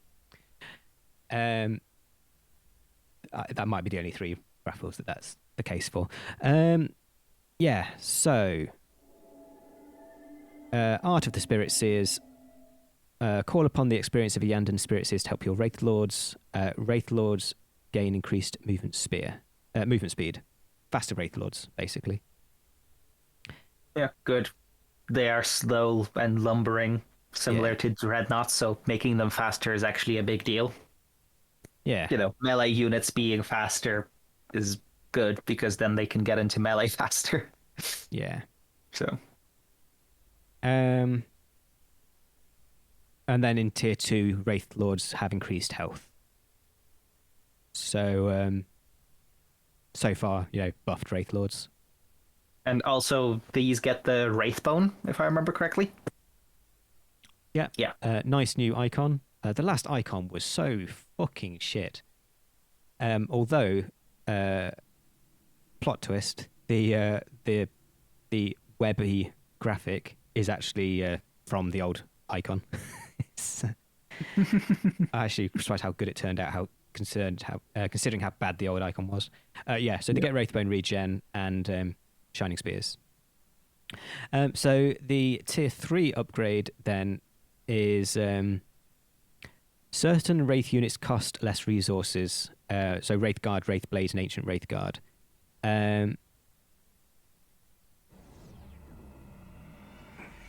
It's a considerable reduction. I think it's like 25%. Did I put the exact amount in? No. Oh, that's got old details anyway. That's when I was thinking of reducing cap. Yeah. So basically, you can get your Wraith Lords, your Wraith Guards, your Wraith Blades, and your Ancient Wraith Guard cheaper. But then the other side. Sorry, you go. Yeah. I do have a hacky way of reducing cap, by the way, because obviously, like, the only actual proper way to do it is to literally replace the unit with a different unit. But I have made abilities for demons, which basically refunds the cap when the unit is on the field. So it, like, when a unit is on the field, it refunds, let's say, 2 cap and increases it adds cap to the max, is it? Exactly. Adds cap to the max and current. So, for example, if you want them to cost, I don't know. Stop. Terrible idea for Wraith Lords, Wraith Guard. We do not need more squads of Wraith Guard. That would be way too strong. Thinking about it. So they're cheaper to get Fair out, enough. but you can't get more of them. No, too many Wraith Guard and Wraith Blades would be... That's fair. They're already a blobby unit where you just get a mass of them and roll through everything. Yeah. Kind of reminds me of Protoss, like the Protoss Death Ball. Yeah. Yeah, that's fair, but wanted to point out it is an option. Something that may get used somewhere. That's a really good idea. So a lot of the strength for Iyanden, though, is the unique units. They will get more, but you've got the Wraith Seer, which is your Wraith Lord with all the psychic abilities, and the Spirit Seer Enclave. This is the big thing.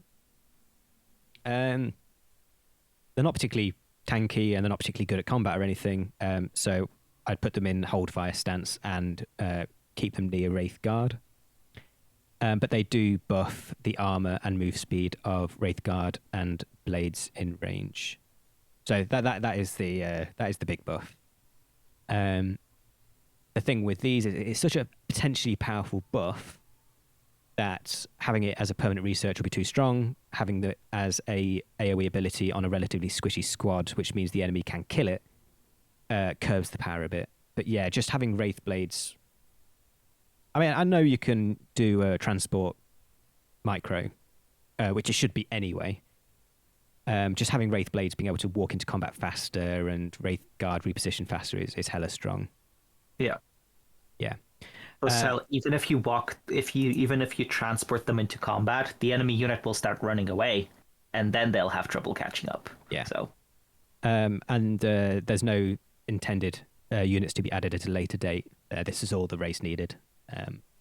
Spirit Seer Enclave and the Wraith Seer. Yeah. This was one of the ones that was basically done even before this most recent rework. So they just got some nice researches, and that's it. I think they're mostly done. Yeah. Who's next? It is not Saim-Hann. Right, so this is a unit with a Craftworld with a lot of stuff that hasn't been done yet. Because obviously it's all about mounted Autarch, mounted Farseer, mounted Warlocks. And then, in fact, let's start with what I want to add long term. Wild Rider Host, which will be a single unit, big squad of Wild Riders, jet bikes basically, with melee weapons and probably some upgrades for ranged weapons. Mounted Autarch, mounted Warlocks. Yeah, mounted Farseer, probably not necessary. And then, yes, they'll already have the Crimson Hunters. So, yeah, it's that's what I want to get added. Music is a pillar upon which whole worlds have been built. But that said, a lot of the power for this Craftworld, again, is coming from the researchers. So they'll be more playable as it is. So anything happen? There's definitely some stuff that happens when you get the research. Immediate change. Jet bikes are affected by infantry upgrades. Well, I say immediate change. That won't be immediate because you can't get the upgrades into a tier 1. They don't gain grenades at that point. That must be in the research. So yeah, immediate change. Jet bikes are affected by infantry upgrades. So jet bikes, they're not going to be like, crazy strong, but they are going to start scaling, especially with other researchers. Gravitic, changed it back to Star Engines, the actual name from the Codex. So they do get Star Engines and Shining Spears. These were probably the most obvious Craftworld in terms of choosing the shared researchers. Gotta go fast. Gotta go fast. Assemble the clans. This, I believe, is 2 tiers. No, it can't be 2 tiers. Oh. Okay, no, this Craftworld is assemble the clans 1, 2, and 3. Gather the Wild Rider clans to your banner. Jet bikes gain access to gravitic boosters. Obviously, they don't usually get that. Gain access to grenades after you've researched them. And the jet bike squad increases. Command me to build. I have no idea what from or what to. Well, I know it's from, it's 3. What duty is your wish? So 3, you get the research.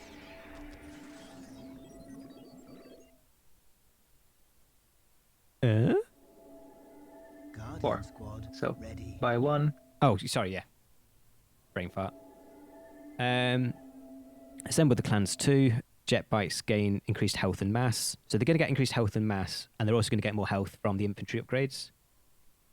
Jet bikes squad size increase, and Vipers gain increased health. Guardian Squad ready. Yeah, so 1 extra jet bike again. And then assemble the clans 3. What would you have us command me to build? Oh, really? He's been eating too many burgers. Assemble the clans 3. Jetbikes gain increased health and mass, and jetbike squad size increases. Cool. Yeah,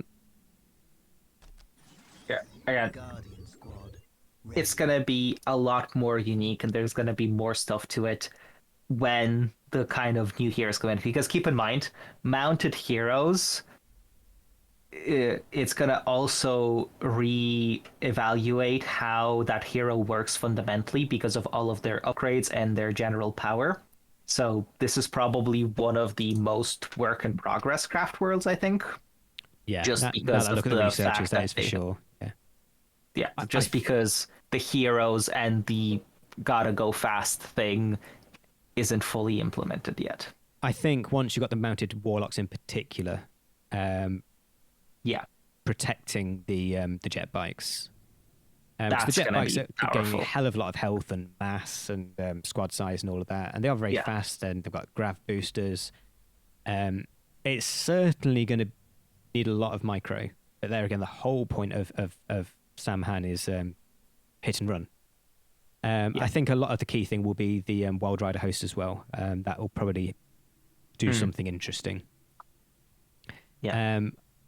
And what you do want to be using with this is Vipers. I think it's quite And a Chinese considerable health spears. boost. So probably certainly a case of doing my favourite thing with Eldar, which is building 3 Vipers, putting missile launchers, and then just going around the map killing LPs. It's so satisfying. They don't do shit against anything else, but just, getting rid of LPs. But yeah, a very, very different playstyle. Yes. Very different. And potentially one of the harder ones. But equally, this again is a very early game, like Ulthwe, just running around the map, being a pain in the arse, killing LPs, having so much mobility. It's going to be fun. It's going to be a fun Craftworld to play. I can already feel Space Marine players crying. Well, it's just a case of how much damage do the jet bikes do to the Space Marines. But it may be a case of then, with Viper support. I mean, here's the thing. The fastest stuff that Space Marines have is all melee. And they're not going to catch the jet bikes in melee. So, if they build a bunch of ranged units like Devastators, Tax, hell, even Stern Guard, it's like, well, by the time you get from one side of the map to the other, the jet bikes have already ran 3 circles around you and killed all your builders and whatever else. So Yeah. definitely a potentially very strong playstyle, even as is in their somewhat unfinished state. We'll see what it looks like when they have their heroes and all of that, because mounted or odd arc sounds Yeah. Very strong. I Just mean, thinking about that it, is I can going do to that at any increase their point. power. I could do that at any point because the war gear exists in the model. Yeah. In fact, that should be done for now. But then there's the question of like testing it and testing its power and all of Yeah. that. Add That's it going to later. be the main problem. Alaitoc then. So this is the last of the ones that were already kind of in the game. Alaitoc, the race of rangers, outcasts, aspect warriors, known to having the best or some of the best X-archers, huge fleets, warships, traders. That's Alaitoc. Immediate rebalances. Don't have any. Cool. Okay, so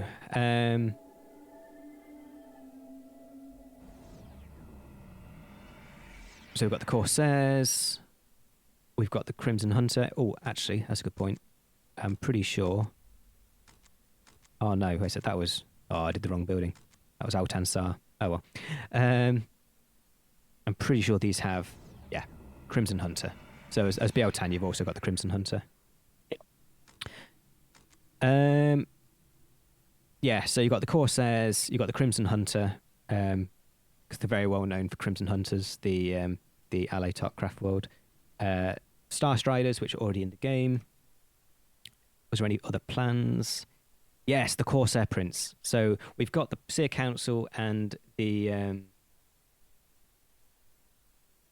the Harlequin leader. That was in Biel-Tan. Troop Master. So you've got the Troop Master from the Harlequins. You've got the Seer Council from the Eldar. We do want to, at some point, then add... Let me find the right page. The Corsair Prince. So from the Corsairs. And each race will have one of the three. So I do want to add the Corsair Prince. Star Striders, Crimson Hunter, the Corsair Heavy Weapons Squad from the Corsairs, the Warp Hunter, which is already in the game for the Corsairs. They'll get access to that as well. And the Dark Eldar Venom will replace the Viper. So you won't have the Viper and the Fire Prism, but you'll have the Warp Hunter and the Dark Eldar Venom. Alaitoc do have very close ties to the to Dark Eldar at times, so that's why I added some of that in. Researchers, Rangers have increased sight and keen sight, so just a case of map awareness, which I think for high-end players, this is one of the things that they really do prioritize. Yeah, if you know what they're doing, I agree. you know how to fuck them. I did something for Demon's El show later, which also gives them a lot more map awareness and a lot better map awareness, and goddamn is it so good. Yeah. So, Bear map in mind- awareness is very, very good. Yeah. You've got to bear in mind that the Star Striders have their ability as well. You've got the long-range scanner from the Star Striders, and then increased keen sight and normal sight from the normal Rangers. Yeah. So, yeah. A lot of map awareness. Lost on the Path, the Tier 2 research. X-Archers have increased health. So no more health for normal aspect squads and no more damage, but the X-Archers themselves will be tankier, which is very important actually, because that means that their buff is going to stay around longer. Yeah. And then Tier 3, Alaitoc squadrons. Nightwings have increased health and damage. So Nightwings have always been a bit of a funny one because they're flying and they've got quite a lot of weapons, so I've always had to kind of control them a bit to stop them being way too OP, because they've got 2 shuriken cannons, 2 missile launchers if you upgrade them, pay for them, and 2 bright lances. So they've got a lot of weapons. They've all gotten crazy low damage to stop them being fucking ridiculous. Having this as a Tier 3 research really means you can really tonk them up and get them doing memes. Spicy mass aircraft spam. well, mass scouting, knowing exactly what your opponent is doing, into mass aircraft to hit them exactly where they're weakest. It's perfect lore-wise, Yeah, especially because you've also got the Crimson Hunter. yeah, exactly. It all fit together really nice. Also, then adding the Shining Spears, the Max Shining Spears. It's very much surgical strikes, and then the aspect armor research. So canonically, what a word.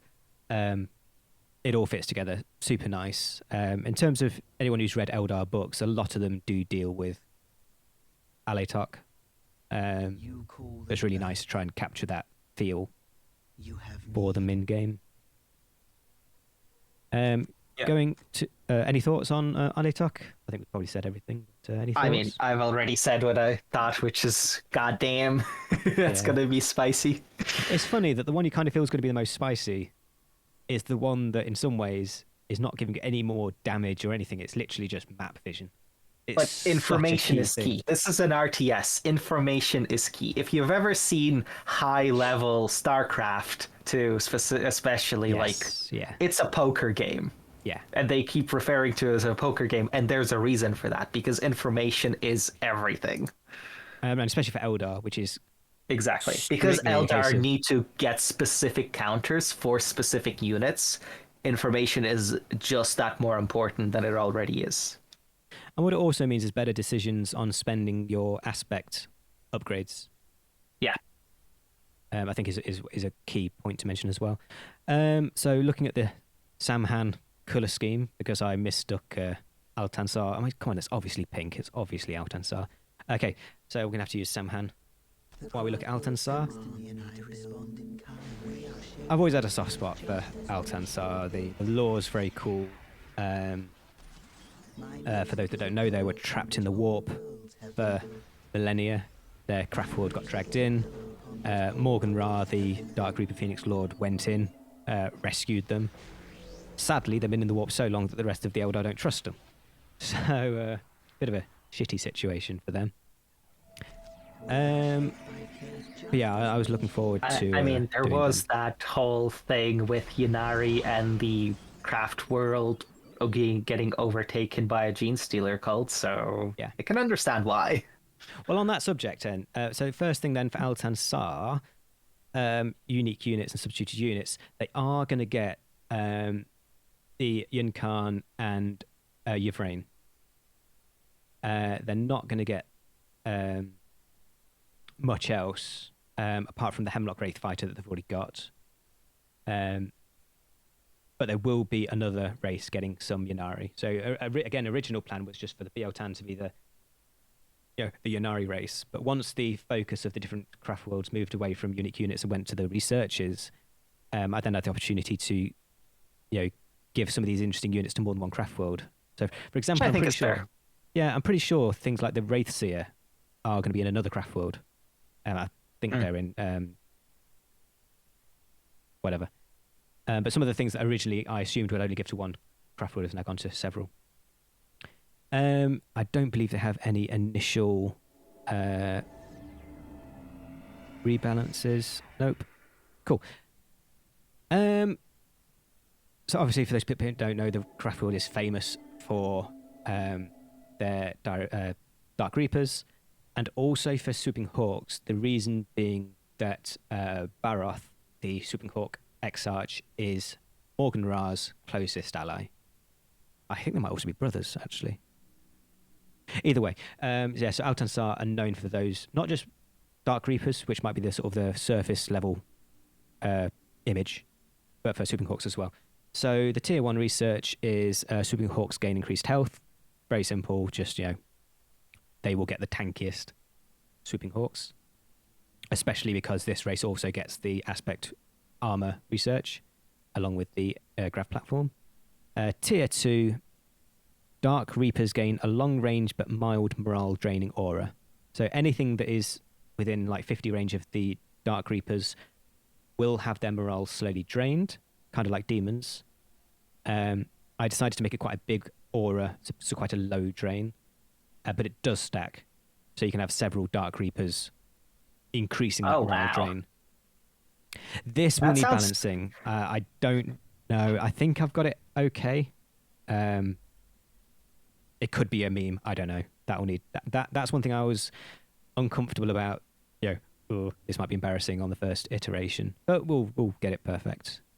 Well, we'll figure it out. I will say that this is very thematic because morale drain affects demons more than any other faction, and they were stuck in the warp.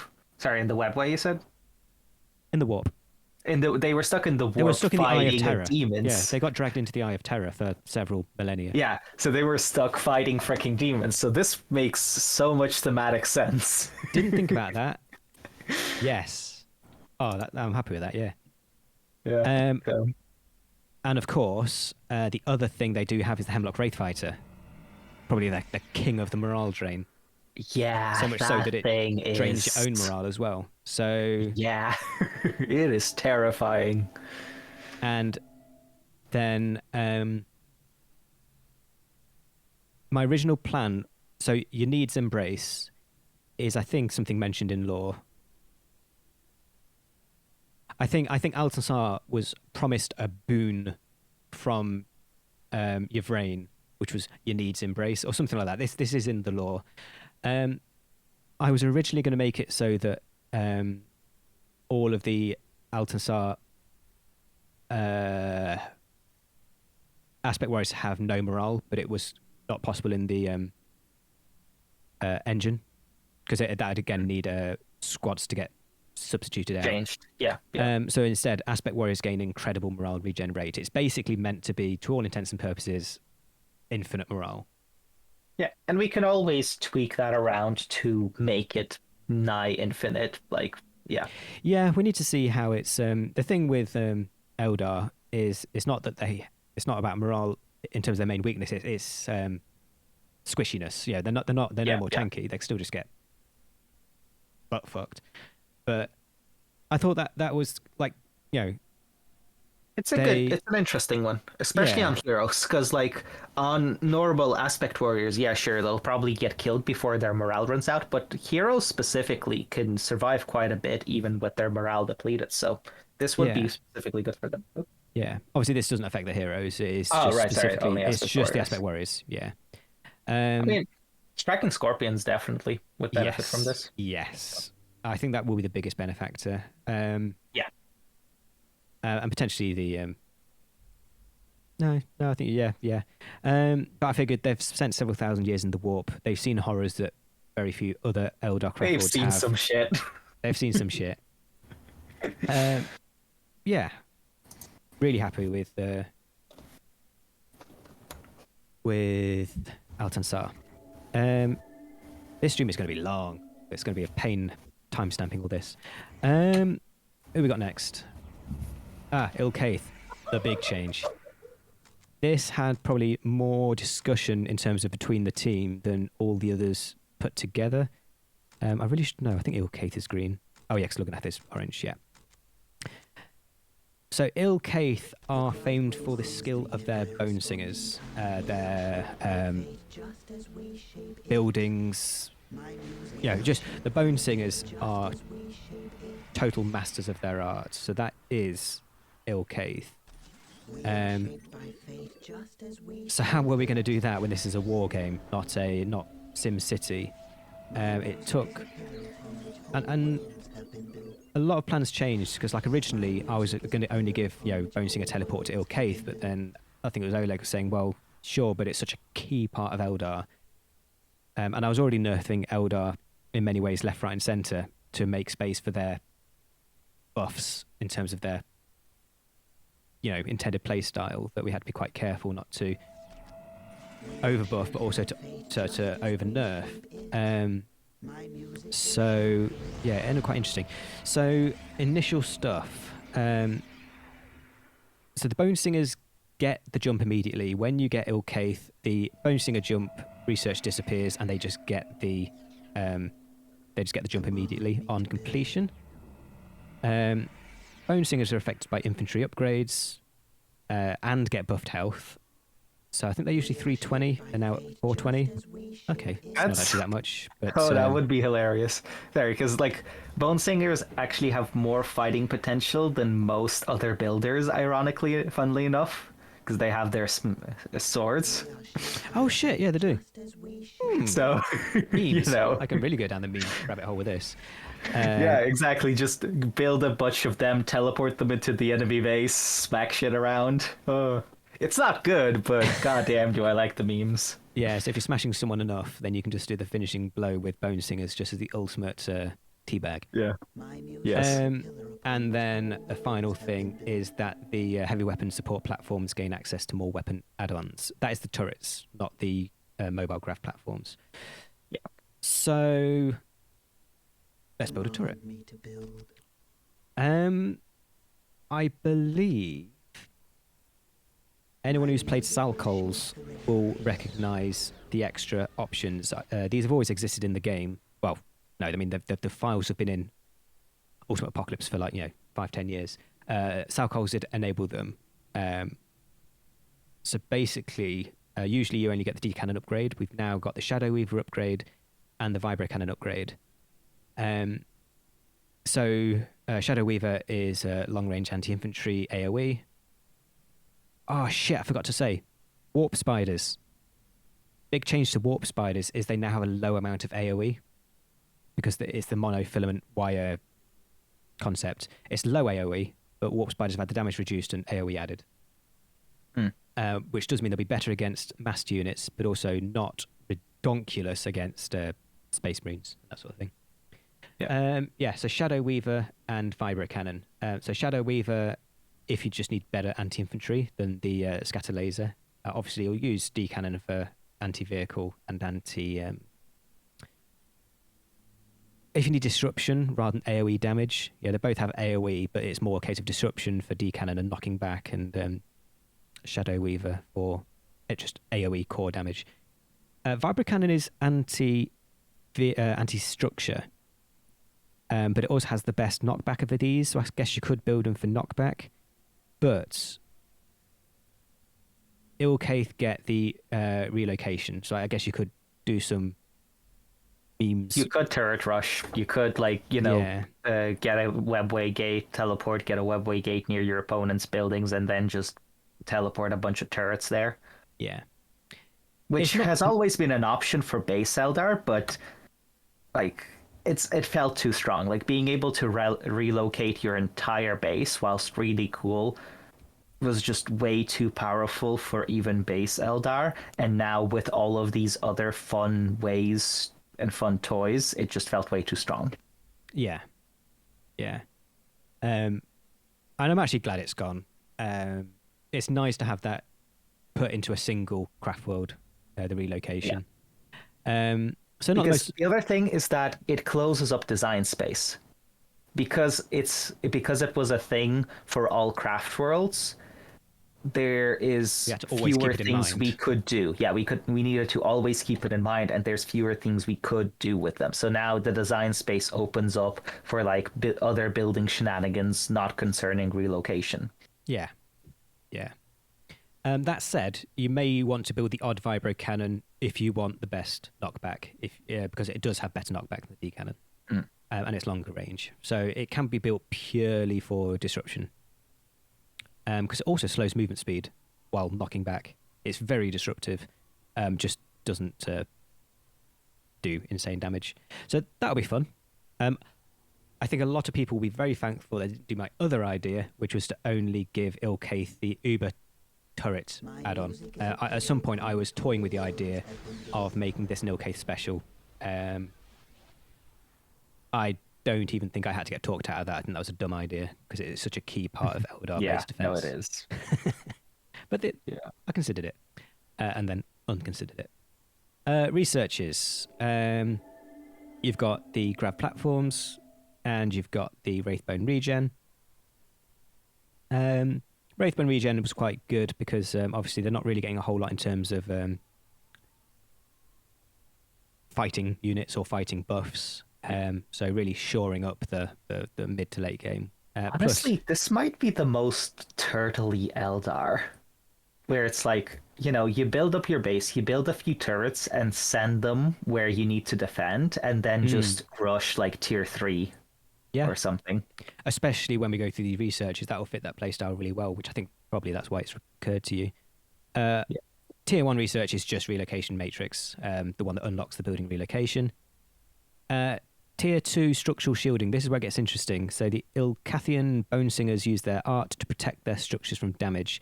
Bone singers gain a small aura that increases the health of structures in range, and it stacks. Yep. This may have to get changed. I think at the moment it's too small a range. I think it may have to get increase in AoE and decrease in health buff. But yeah, if you stand, like if you've got, someone rushing your base and you've got a few turrets that are providing your key defense, put all your bone singers around it. And not only will they repair it really quickly, they will also increase its health significantly, meaning the opponent has to manually focus down the right singers first before the turret will really die. Yeah. And it never occurs It's to me very before. good for holding key kind of choke points. Yeah. What do you think of giving bone singers Wraithbone regen? They die way too quickly for it, no? They have quite low health. Like, how are we? It's an interesting idea, but I think it would be way too micro and managing. Yeah, it's never occurred to me before. It just popped into my head there. Yeah, so shielding stuff. That affects vehicles as well. That's the no, does it? I don't think it's game. Or maybe that was my original idea. I think maybe that's just been relegated to structures. Okay, for now, let's just say it's structures. I think originally I was thinking of making that. Oh no, I think what I did was I decided to give them buffed build and repair speed, so they just repair vehicles a lot faster now. Yeah, tier 3 bone singers gain buffed build and repair speed, so not too impactful. Also, probably incredibly impactful at times. Obviously, I think a lot of the better players absolutely rinse the use of the Shadow Seer literally just for the one ability that buffs build speed. Build things fast is very good, especially on the Craftworld that, wants to get turrets and then relocate turrets. Like, yeah. And even late game, I think it's enough of a difference that you use these plus the Shadow Seer's ability to buff build speeds. You can probably get Titanic units out a hell of a lot faster just from literally being able to get the building built faster. Turtle Craftworld. Yep. So, yeah, totally different from the other Craftworlds. Interesting design, yeah. If they're getting anything else, no units. Lugganath, not too much has changed in terms of units. They may have been moved around though. Let's quickly just get it built up.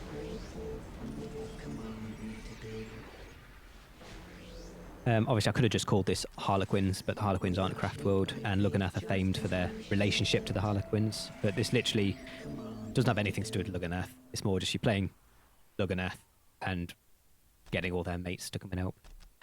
It's just a bit of a mouthful. Lugganath and the Harlequins. But I'm sure most people will just call them Harlequins. Cool. So, let's have a quick look round. There'll be some interesting stuff in terms of just where units are. So you've got Guardian Defenders.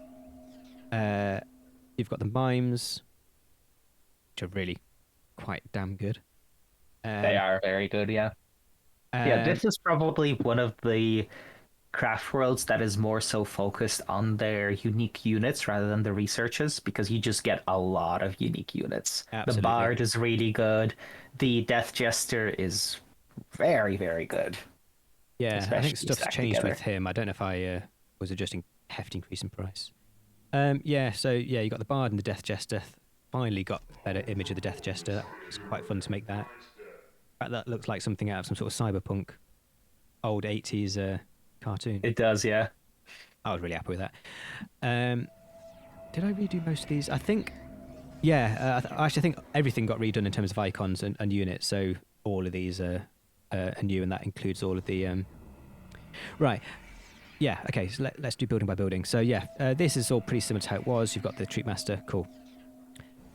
You will notice that you're back to having the full complementary of aspect portal units.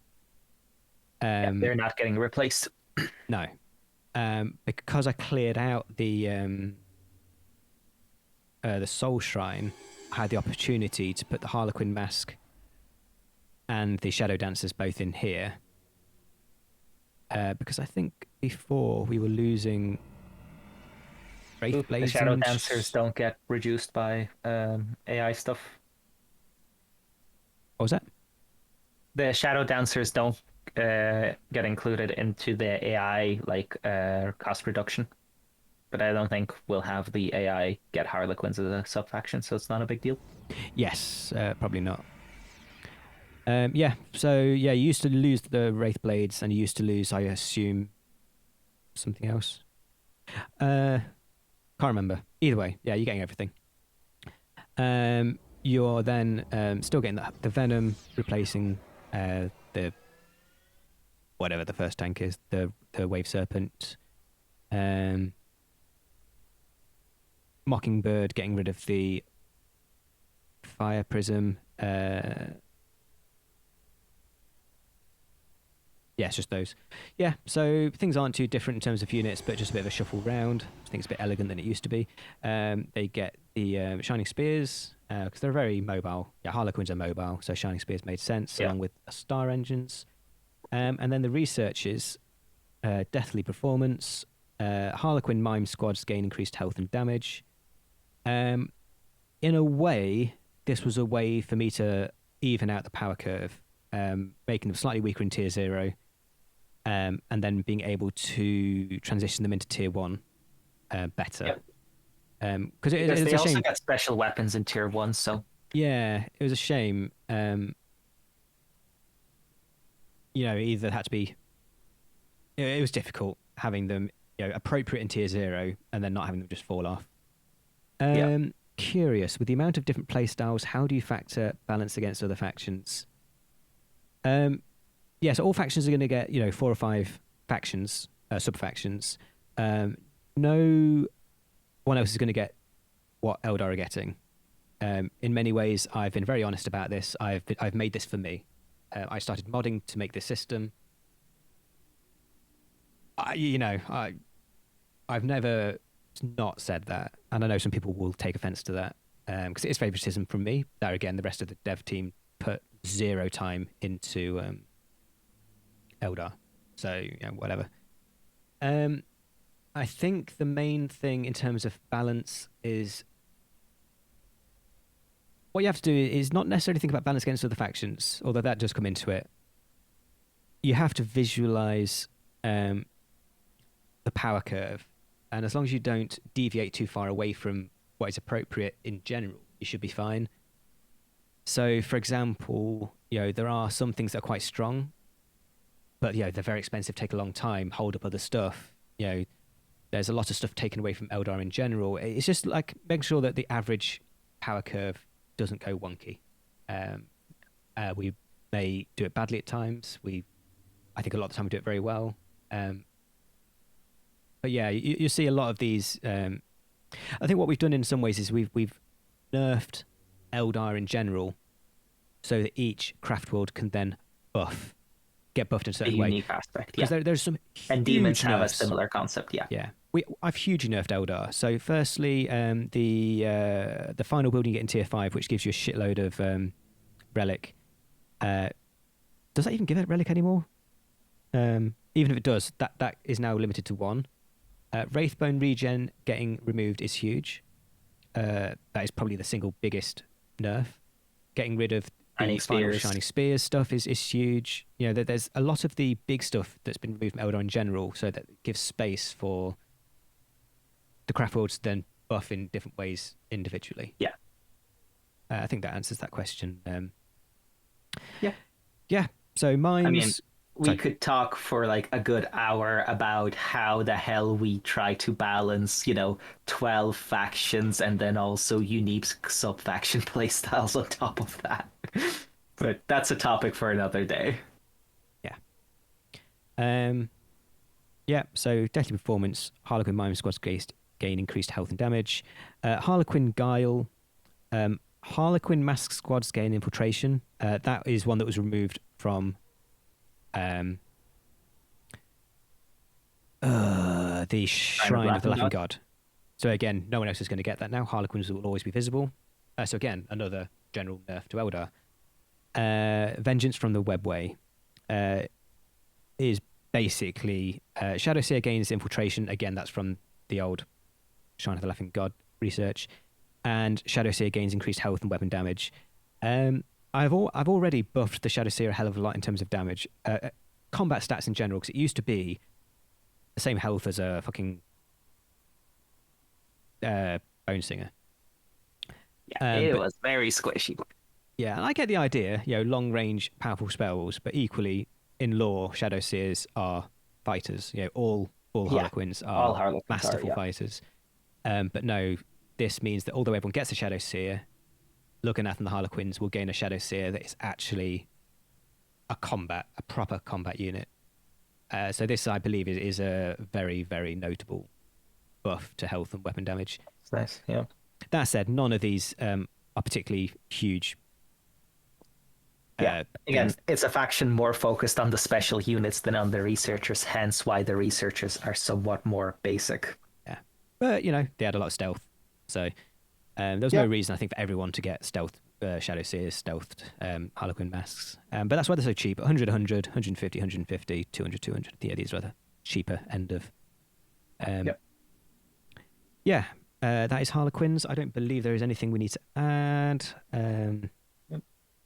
Yeah. Need to swap actually, there to might be. No. Yeah, everything's in. Oh, no, Solitaire. So the Solitaire model. Yes. So anyone who's played Unification or just a standalone Harlequin mod, they'll have seen the Solitaire model. I hate it. I think even the creator of the mod, this was very, very early work. They are infinitely better these days. But no, the model. I mean, the models of the Harlequins are not amazing. You see some of the new content, and it's jaw-dropping. In fact, you're going to see some later on today when I show the super heavy rework and the Wraith Knight. But the Solitaire itself, I didn't like it at all. So if we can get a new model, then they will get the Solitaire. That will probably swap out the... Actually, I don't know if it's going to swap out anything. Can't swap out... Might just be a special unit. Yeah. Special one-off unit that gets hero buffs, something along those lines. Yeah, just without the hero upgrade. Yeah. Let's quit this. Make a new game. This is going to be a long stream. We've still got... Yeah, this is why we're separating this into 3, because if we had to do the entire devlog going over everything that we changed in one stream, it would be a full workday stream, 6 to 2 hours probably. To actually start talking about it. Black Sun's Corsairs, Iybraesil, got Yme-Loc, and we've got the Speedy Girls. No, I've done Iybraesil, Yme-Loc, Altansar. What have I done? Black Sun's Corsairs, Mymeara. Yeah, Mymeara. Thank you, Avenger, by the way. Thanks for sticking with us. No, but it's thank you.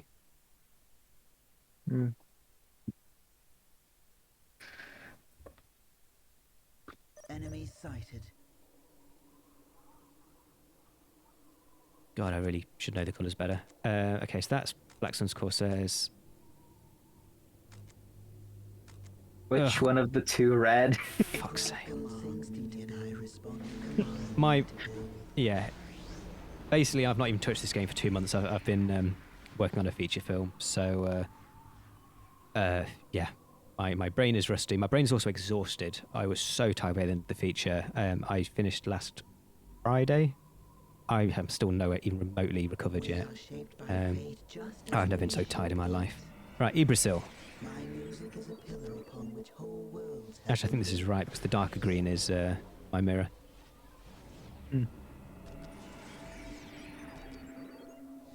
Okay. Iybraesil is a Craftworld famed for their matriarchy.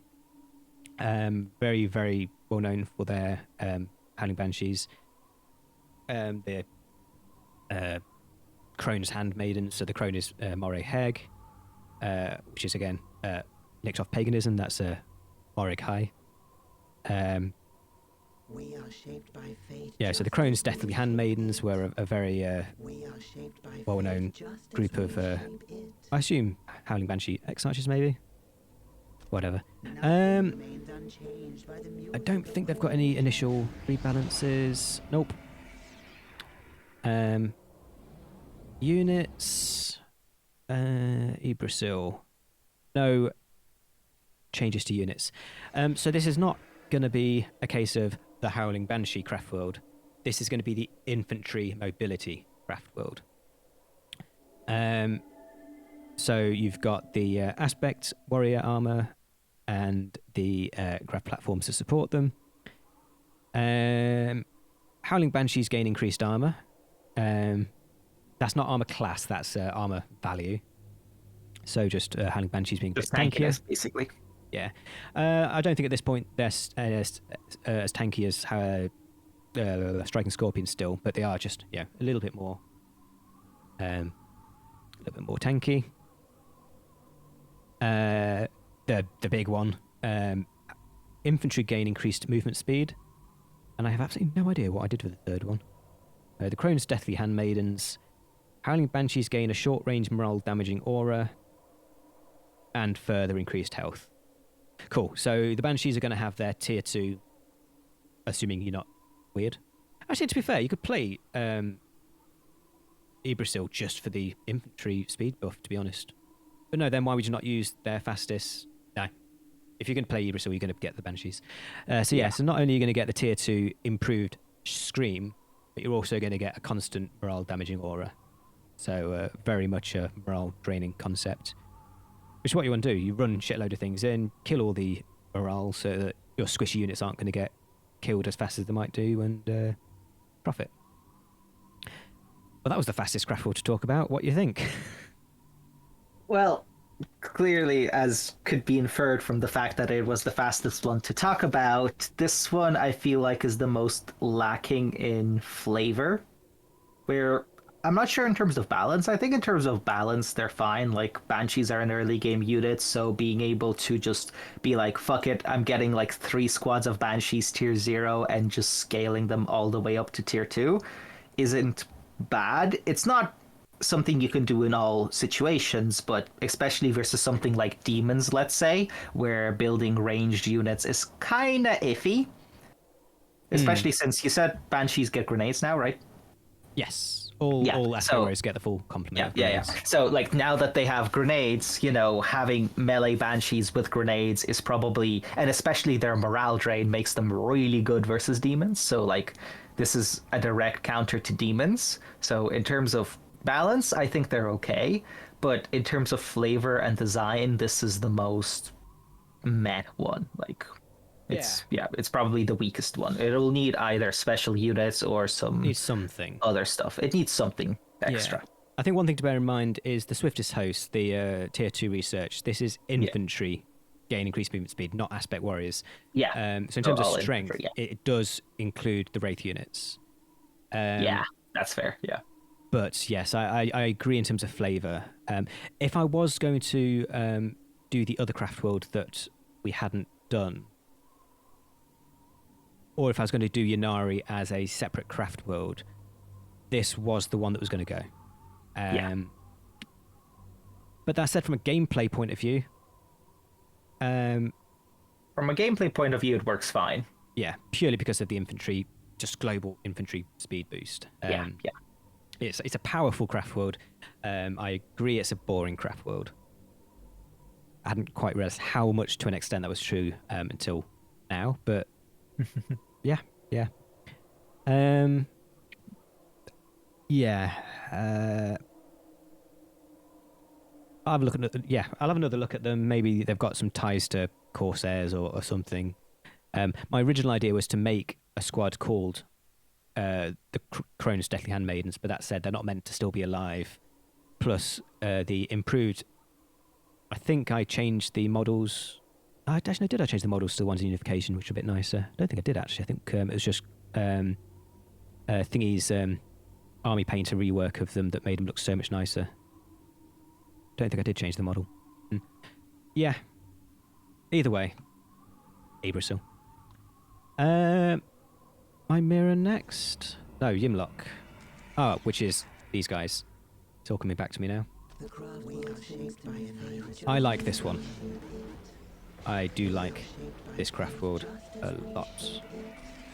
We are shaped by fate just as we shape it. My music will shape the world we need to build.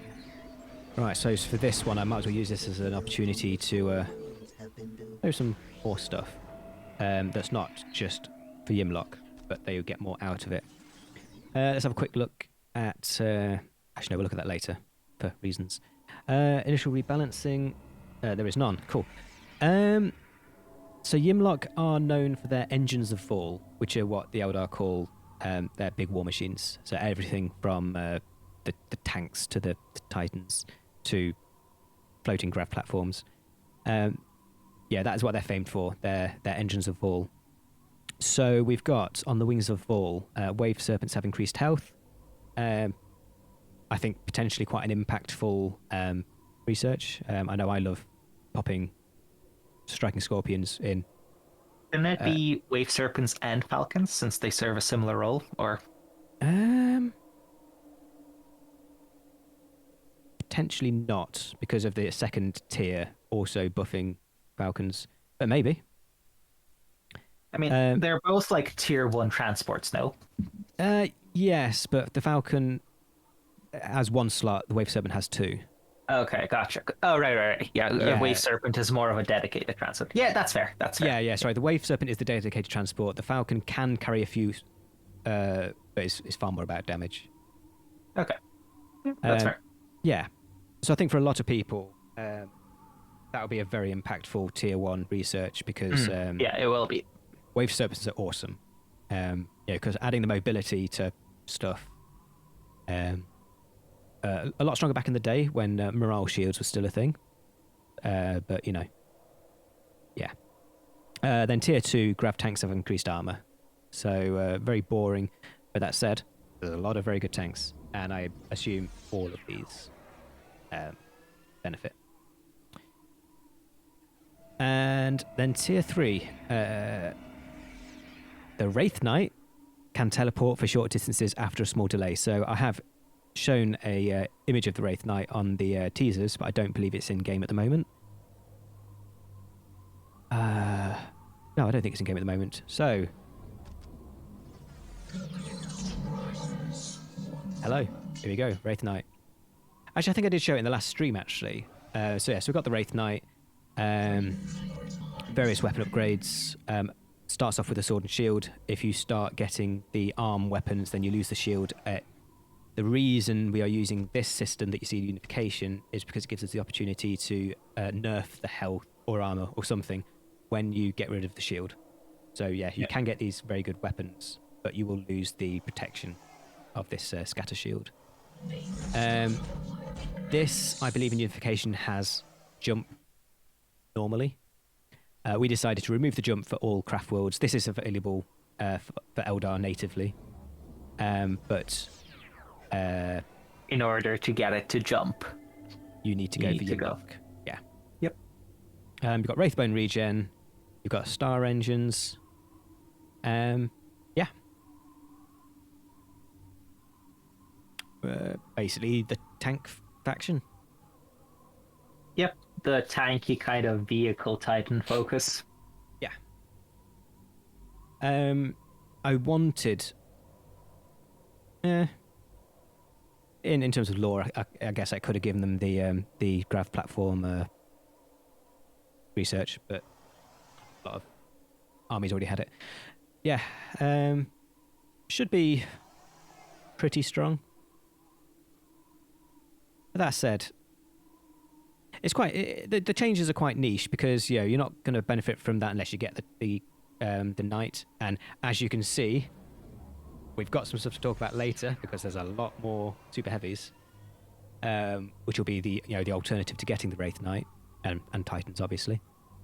You're only going to benefit from the Wave Serpent health when you're actually using the Wave Serpent. And the engines of all, yes, Grav tanks are all tankier, but it's not a crazy increase. So these I don't feel are crazy interesting and impactful. But They're not, no. if you like Grav tanks, which I do, I use Grav tanks a hell of a lot, then if you don't have any specific game styles you want to go for, it's quite a solid. All-rounder. Yeah. Do you have any plans for unique units? Yes, there is unique units. Same one it's always had. You have got the old ancient Wraith Lord, so the Fist of Vol. Ah, okay, yeah. The Vol, yeah. Let me just check. I don't think they're getting anything else. Oh, Maybe no, they are. They're going to get the same greater graph platforms as... Ah, okay. Which makes I was also total thinking sense. maybe the Psychic Wraith, whatever. Well, when I said Wraith Lord. another race is getting it, I think I was thinking of this one. I think Yeah. I maybe decided not to, just because of too much good stuff. But I'm not against it either. I think they need it. I honestly think that I understand in terms of balance, but I feel like they need the flavor. Like right now, it's extra health on a vehicle, a minor buff to all the vehicles, and a jump on a specific relic unit. I'll tell you why I didn't, and I'll tell you why that doesn't matter, and that this would work fine, is that the Wraith Seer needs the sort of the Spirit Seers to work, really. And obviously Iyanden have the Spirit Seer Enclave. So it's kind of like, it makes thematic sense for it to be in Iyanden. There again, it works best in Iyanden because it's got the Wraith Seer Enclave. No reason for it to not be in Yme-Loc as well, but just not at 100% because it's not got the Spirit Seer Enclave. Yeah. So yeah, no, that'd work. Absolutely, that would work. Yeah, absolutely. I really should have been finding. Just grab a bit of paper because hope you remember.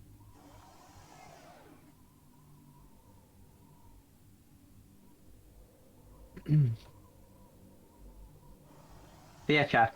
If you have any questions, now's time to ask. We have this impromptu break. Okay, so said so far, so. Oh.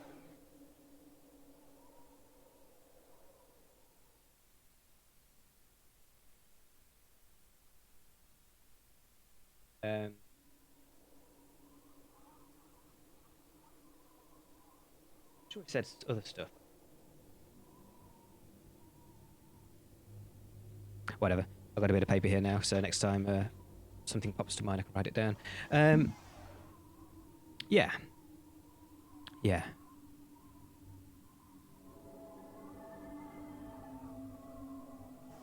Cool. Any final words? No, I think just a bit more flavor, and I think they'll be good. Yeah. Like, they're already good, but I think just a tiny bit more, flavor. I To be do think fair, that... why didn't I give them... Oh, I've just been worrying about making them too strong, actually. I was originally going to give them something like Crimson Hunters or Hemlock Wraith. Yeah, that's what I was thinking as well. Yeah. One of those two aircraft. Hell, maybe both. That I didn't want to do. Okay. But Too there again, yeah, they cost a shitload of cap. It's not like you can get loads of each. Exactly. Like. And Iybraesil probably could get one of them as well.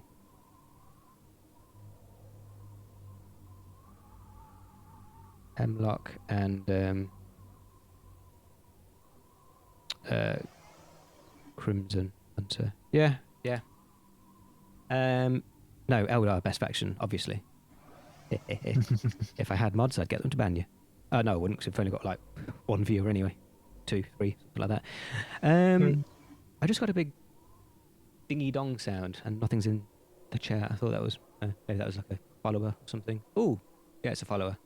Yeah, you can tell I don't use No Maybe it's one too won much. Avenger. No one won the war in heaven. Everyone just fucking lost. My music is a pillar upon which Um, worlds have been built. Yes, Mymeara. This is quite nice because it went from a craft world that basically just had the Shadow Spectres to actually being fleshed out. Oh yeah, this one is fun. Everyone's following now. I suspect. Is it just me, or is the? Is it just me, or is the following chime sound crazy loud? Yeah, someone let me know. Yeah, The Eldar screen equals muted, so I feminine can't think. gentleman army. I mean, I know what you're saying. I'm neither gonna agree nor disagree. Oh, good. Okay, sweet. Well, it's blasting my ears out, but as long as it's okay for you guys. Yes, Mymeara. This one is fun. Yeah. You get to do invisible shenanigans. Like, Eldar are already fast, and this probably gets the most invisibility out of anyone. Except for maybe like Harlequins, but yeah. Yeah. Do they have? Well, I guess they've not got gravitic boosters at least. My music is a pillar upon which whole worlds have Yeah. been built. I mean, that's fine. Okay, so Mymeara. Mymeara, My music lore-wise, very isolated. Known for their use of the Shadow Spectre aspect warriors. There's stories at the moment about them trying to get the armor back of the take me to where I make Shadow Spectre. wraith burn. It's called Phoenix Lord. Hmm. Cool. So, oh no, it's okay. It's Mymeara that gets the Wraithseer. Right here. Okay. Because I found some lore about Mymeara saying that they use Wraith Guard to guard the Shadow Spectre aspect shrines. So yes, they got some Wraith Lord stuff, hence getting Wraithbone regen and the Wraithseer, and also the Hemlock Wraith Fighter, because they're all about. They're another Craftworld based on scaring the shit out of people. Cool. Any initial rebalances? I don't think there is. Nope. Any future plans for units? No. Okay. So they've got the Ball Forge aspect plates, which means that the Shadow Spectres, after you've paid for the tier 2, they will be more tanky. They've got the Wraithbone regen. So, Wave Serpents gain stealth. Yep.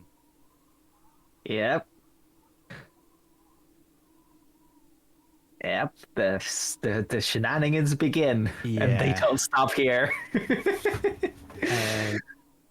Invisible transports, which can Yeah. transport 2 units. Honestly, I don't think before. I don't know. I can't remember if I've made any changes. I don't think I really nailed the use of Shadow Spectres. I don't know if they need a bit more work.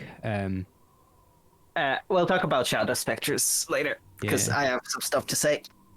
But certainly I might choose to play Mymeara pretty much just for Wave Serpents stealth. That's tier 1. Tier 2, Striking Scorpions gain increased movement speed and health regen. Nice. And then tier 3, Wraithguard and Wraithblade squads gain an extra member and weapon upgrade. So although you've got that's Iyanden, strong. yeah, so you've got Iyanden, which is primarily the Wraithguard, Wraithblade Craftworld. Mymeara do have the strongest individual squads. They still can only build one Wraith Cannon, but they do get the extra weapon upgrade as long with the extra weapon member. And then, of course, you do have the Shadow Spectres, along with Hemlocks and Wraithseers. Okay, talk to me, Shadow Spectres. So, if Eldar are glass cannon, Shadow Spectres are glass cannon times 5. So, if I remember correctly, they only go invisible when standing still. Yes. Am I correct in that? Yeah. So, the main shtick with them is that I've done this both to players and to AI, is to put them either hold position or hold fire full stop, and then just ambush the enemy as soon as you're in a correct position. Which is completely the And- intended playstyle. Yes, and the thing is, they are very squishy. Like, if you try to even jump them into a fight and they get intercepted on the way, you might actually lose a few models before they land and start shooting. So they are very squishy and very expensive, but if you can set up a proper ambush, god damn do they destroy everything. Oh, okay. Like, they- Fair enough. So if they do that, that was actually the intended Yes. use. Like, I don't remember if they have a setup time. Can you check for me? They should do. Yes, a significant setup time. Or is that Yes. the stealth? So that's... I think No. no, Stealth the is stealth different. quite quickly. Stealth The doesn't stealth have a faster progress than bar. the setup. Yeah. Yeah. So that's the thing. They have a setup time. So trying to be like just moving them across the map won't really work. But if you can set up a proper ambush, they say they're anti-vehicle, anti-building. They can still kill infantry. They're not the most efficient at it, but they can. So they're I'm just glad you say that. In lore, they're kind of like fire prisms. Surprise, they use the same Yeah. weapon. Obviously, a smaller version. And obviously, the Yeah. fire prism goes from AoE anti-infantry to dedicated non-AoE anti-vehicle. Yeah. So Unification do have that built in. They have an ability that is a weapon swap, kind of like what we've given the Dark Yeah. Reapers. I decided to take that off them. So I don't mind them being like Swooping Hawks in a way where they're primarily anti-vehicle, but they can do decent other enough things as well. anti-infantry. Yeah. Oh, so actually, yeah. sounds like they're working exactly how they were meant to. Yeah, they are very fun to play with. Not sure about the strength of the craft world because, like, the strength of this craft world depends on your opponent's ability to get detection. I sort of agree. I sort of disagree in that I think like 60% of the strength of the craft world. So a lot of people. And there's all the Wraithguard stuff. Like, granted, I Yeah. played this before. I played Mymeara mostly on the old patch where you just got the units. Yeah. I haven't played them. I believe with the they're unchanged. researchers, so I don't think I changed Granted, them. yeah. So granted, now that, you know, they have all of the Wraith researches, that's their other strength, where it's like, it's not just invisibility, but hey, if invisibility doesn't work, just bulldoze them with Wraith Guard. I think a lot of people's game plan, especially non-Eldar specialists, is get to tier 3, get Wraithguard, profit. Yes. And this is, obviously you've got Iyanden as well, but this is a very viable alternative to supplement that game plan anyway, Yeah. with some extra stealth stuff thrown in. Yeah. We talked about the nerfs that we did in general to make the way for all these buffs. Another quite considerable nerf is the fact now that the web sale, so the big web sale, scales in cost every time you build one. So getting everything stealthed Yeah. is a lot harder, or at least a lot more expensive than it used to be. So stealth is not as easily obtainable in sort of general Eldar gameplay. They're having a bit of extra stealth for this race, or at least buffed stealth. I mean, it is extra stealth because you get the Wave Serpent. You know, because a lot of people used to say that they hate playing against Eldar because it's just perma stealth. I think that's certainly not quite as true as it used to be. But yeah, this and Lugganath are certainly the stealthy factions with some extra stealth options. Yeah. Sweet. Any final words? No, I said all I had to say on them. Sweet. What I'm quickly going to do actually is just go to these guys, start them capturing a relic. The extra The relic bit. disciples of Asura Actually, let's stand send them as your faster. servants. We follow the teachings Okay, of Asura. just get that out in prep. Has called under my command. Cool, so Craftworld shall prevail. Black Sun's Corsairs, obviously technically not a Craftworld, but certainly wanted to get the Corsairs represented. So yeah, more seasoned Eldar lore people, were very conscious it's not just Eldar, it's Eldar, Harlequins, Exodites, which are getting a bit of representation, Ynnari, and then Corsairs. So Corsairs are, very much a big factor of the Eldar lore. Yeah. Black Suns are just, one of the clans. I can't remember who they're particularly affiliated to, if they are at all. I just like their traditional colour scheme. I assume I probably just went for the one that I liked the colour scheme most of. Black and red. Lovely. Initial rebalances. There aren't any. Okay.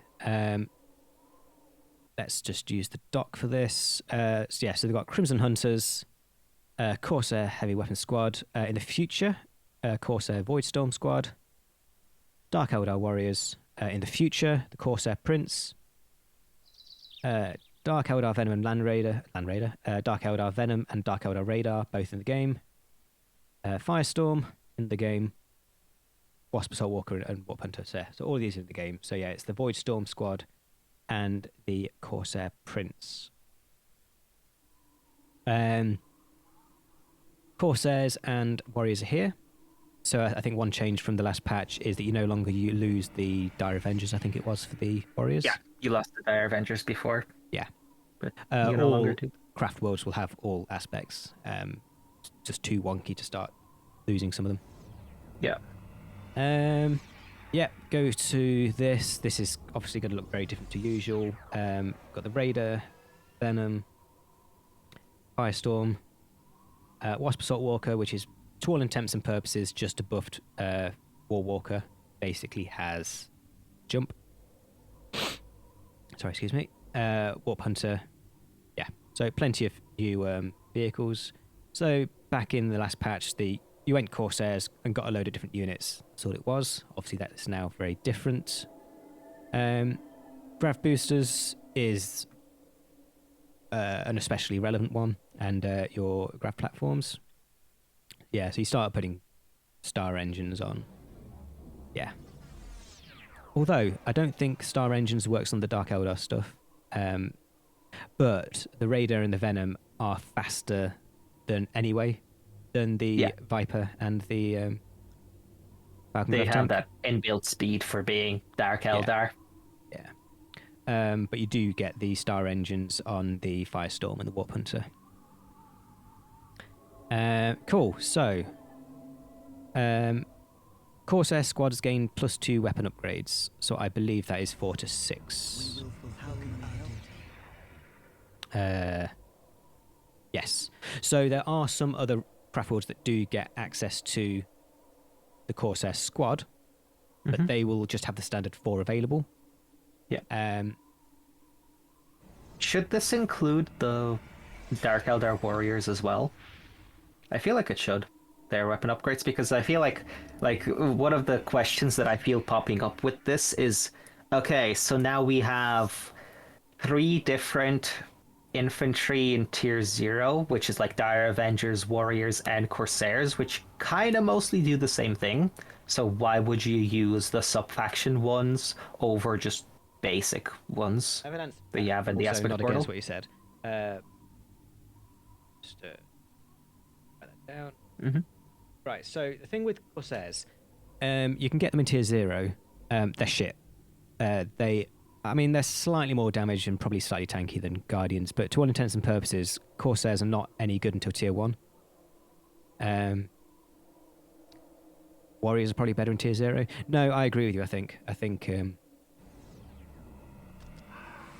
What do they get? I think extra weapon upgrades, because they get Splinter Rifle and Dark Lance, so this is some good. So this would add some good weapon specialization, because most Eldar units, like most of the Aspect Warriors, they can't specialize to different purposes with their weapons. None of them can. This will, none of them can actually, think about it. So this will make Eldar more versatile, where you don't need to get an exact counter. You can just get a few squads of warriors, and if suddenly the opponent gets a vehicle, you're not just fucked. Yeah. No, I agree. Yeah, I think extra weapons on them would be nice. Yeah, I've always loved Corsair squads. They've been, I think, for me, the biggest shit or bust thing you can do, because obviously they've always been available to everyone. And what you do is, you choose what you want them to be good against. You get these. You get either 2 platforms or a platform and a warlock, and that costs a fucking fortune. But the damage output is insane. But then they're also super squishy. It's like it's the biggest coin toss for me. So satisfying when they work, but equally it's so easy to lose an insane amount of money. But yeah, I think because they're such an aggressive unit to use because of the potential loss of resources, I'm quite happy now that it's not just something that's standard, that it is something now that's just in 2 or 3 craft worlds. Yeah.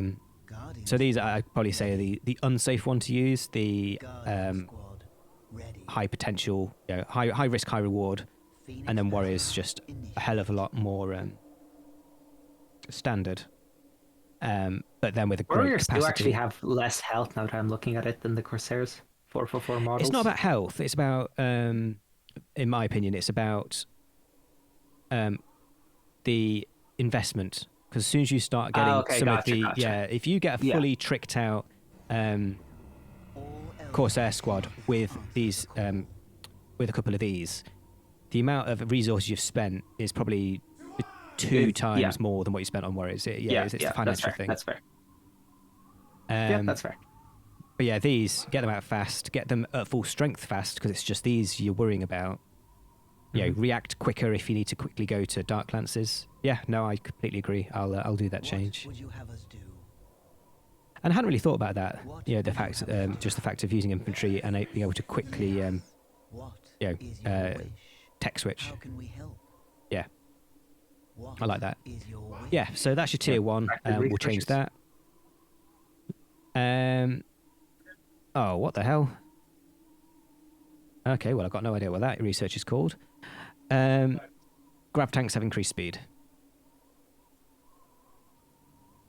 Nice and simple. Yep. Vehicles are faster, especially since they get the grav booster, so they be zooming. Yeah. Star engines, yeah. Star engines. And then support from the skies. Phoenix Titans have decreased build times. Phoenix Titan, I feel, gets not a lot of love.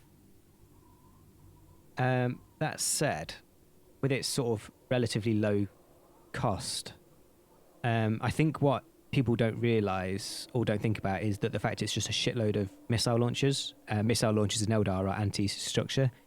I think, I think the way it can be used is just get one out quickly and just plonk it over the enemy base. Just level buildings. I don't know. Basically, Corsairs are famed for their use of Phoenixes.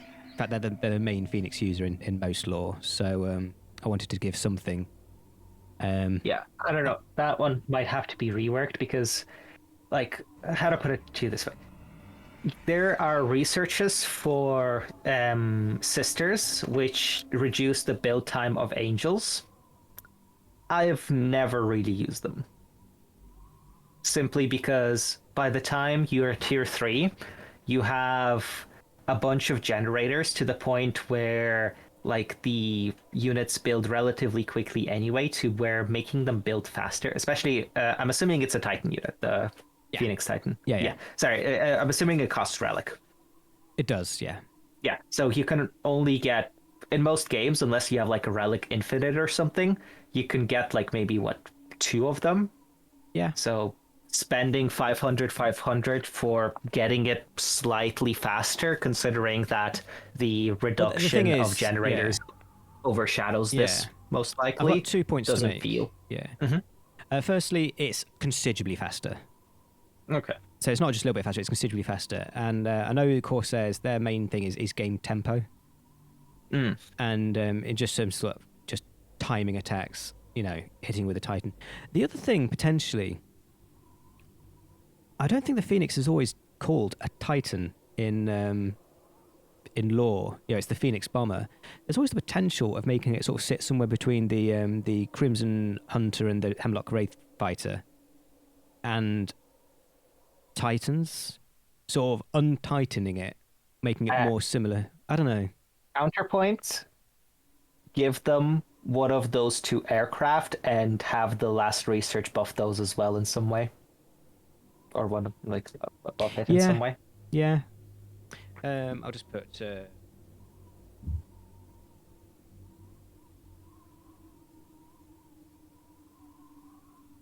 Something. I think, to be honest, it's going to be a faff to change the Phoenix into not being a Titan, because the Eldar has very similar model type thing. Then it's not going to match, and blah blah blah blah blah. Yeah.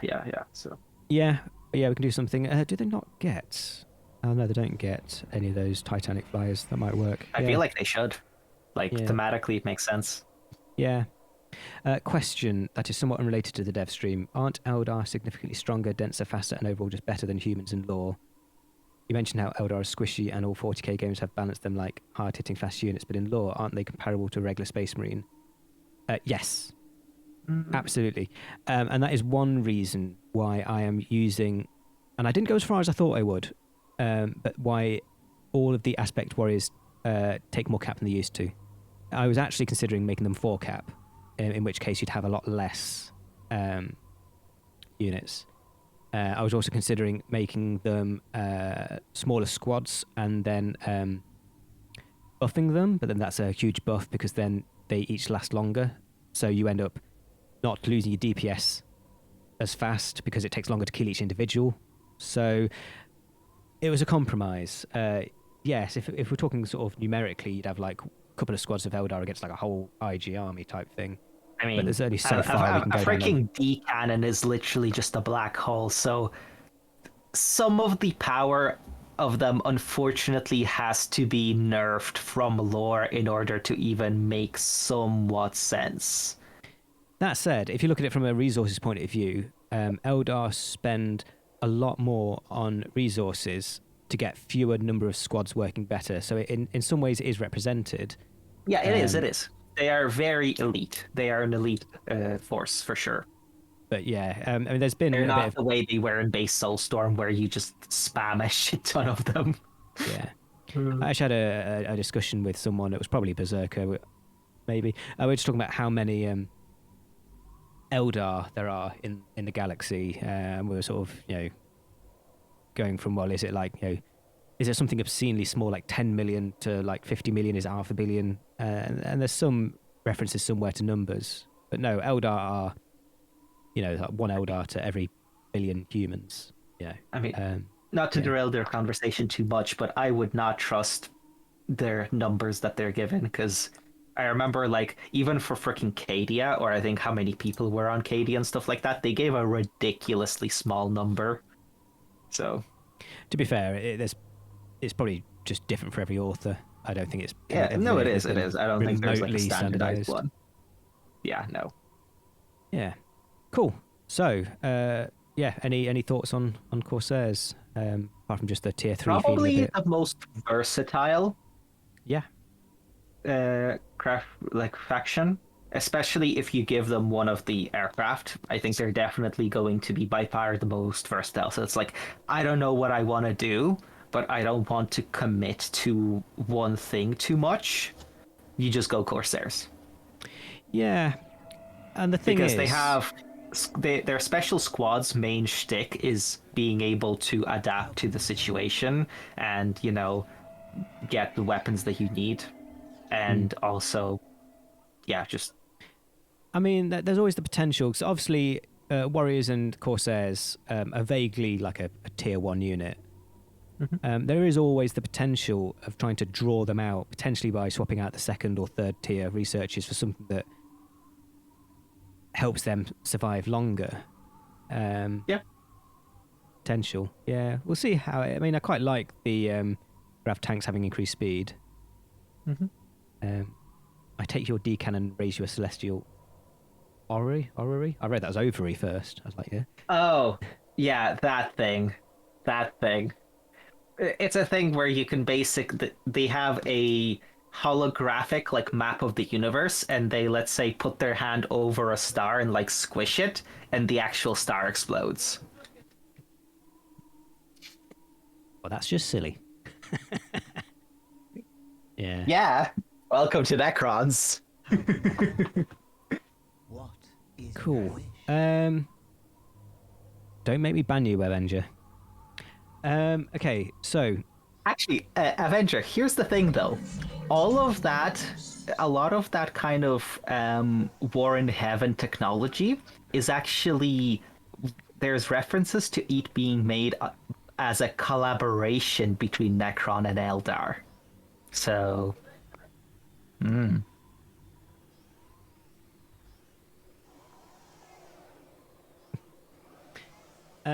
so another big rework, something I've wanted to do for a while. These models were finished ages ago, but I didn't want to spend too much time on Eldar when we had things like this Space Marine rework to do, is the super heavy rework. Crap, I still got to do all this. Okay, let's get that. Let's get that. Under my Let's command, get the Craftworld that. shall Oh, I didn't put bloody infinite relic on. I was meant to. get rid of the Wraith Knight. It'll free up Yes. some relic. That would be intelligent. Right, so obviously before we just had the Storm Serpent, the Scorpion, the Void Spinner, and the Cobra. We've now got two more, and they have all been reworked just to be a more cohesive set of choices. They're all very unique now. For example, the Cobra used to be just like the general. In fact, no, it was very specific, just to kill Titans, so you kind of just got it for that reason. I don't know. There's a lot more choice now. We will fulfill our And I've made them all bigger, I think, as well. We will fulfill Well, our the Lynx is smaller, but, lore. Oh, fuck's sake. Right, no, let's make a new game for this, otherwise it's going to take forever.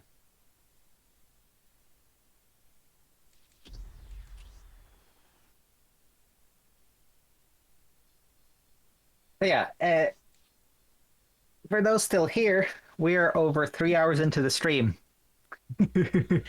Cheers for Thank you sticking for with us. cheers for still being here. Goddamn it!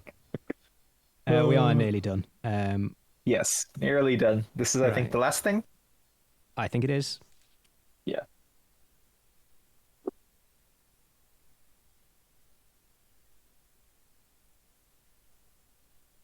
But yeah, lots of shit happened. Well, it's the biggest rework we've ever done. In terms of just like Yeah. a natural race. Oh, they're the one with the race is getting full reworks now. I mean, Demon One is not exactly to scale, but fairly similar. And then there was the full Orc rework. That was quite something. Oh, that was good. Yeah, CSM is probably going to be as big if we do like the full six sub faction implementation that I'm thinking of doing. That'd be nice. Yeah. Yeah, CSM really need more flavor.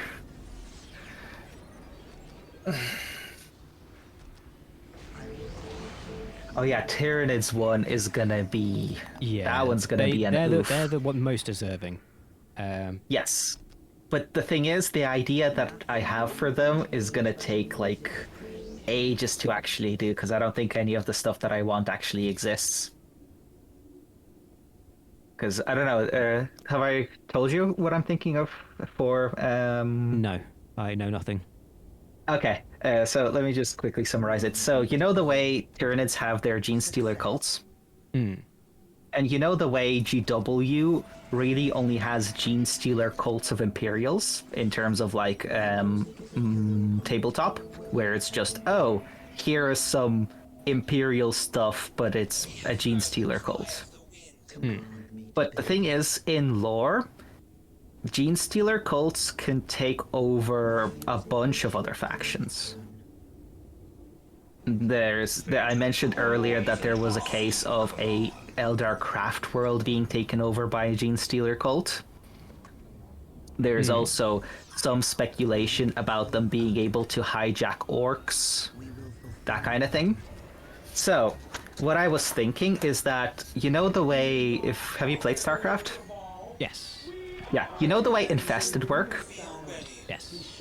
That, but for a bunch of different factions, and that's the kind of Tyranid sub-faction, where it's like, one of the sub-factions is a Gene Stealer cult of, obviously, like, basic humans, one is a Gene Stealer cult of Eldar, one is a Gene Stealer cult of, like, orcs, stuff like that.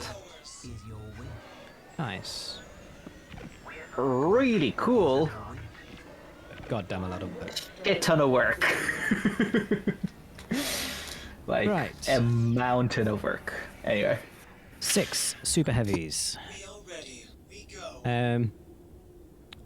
All on the same chassis in terms of size, apart from the Lynx. The Lynx is a faster, less armored version. But we now do have the void spinner on the same chassis. They're always meant to be on the same chassis.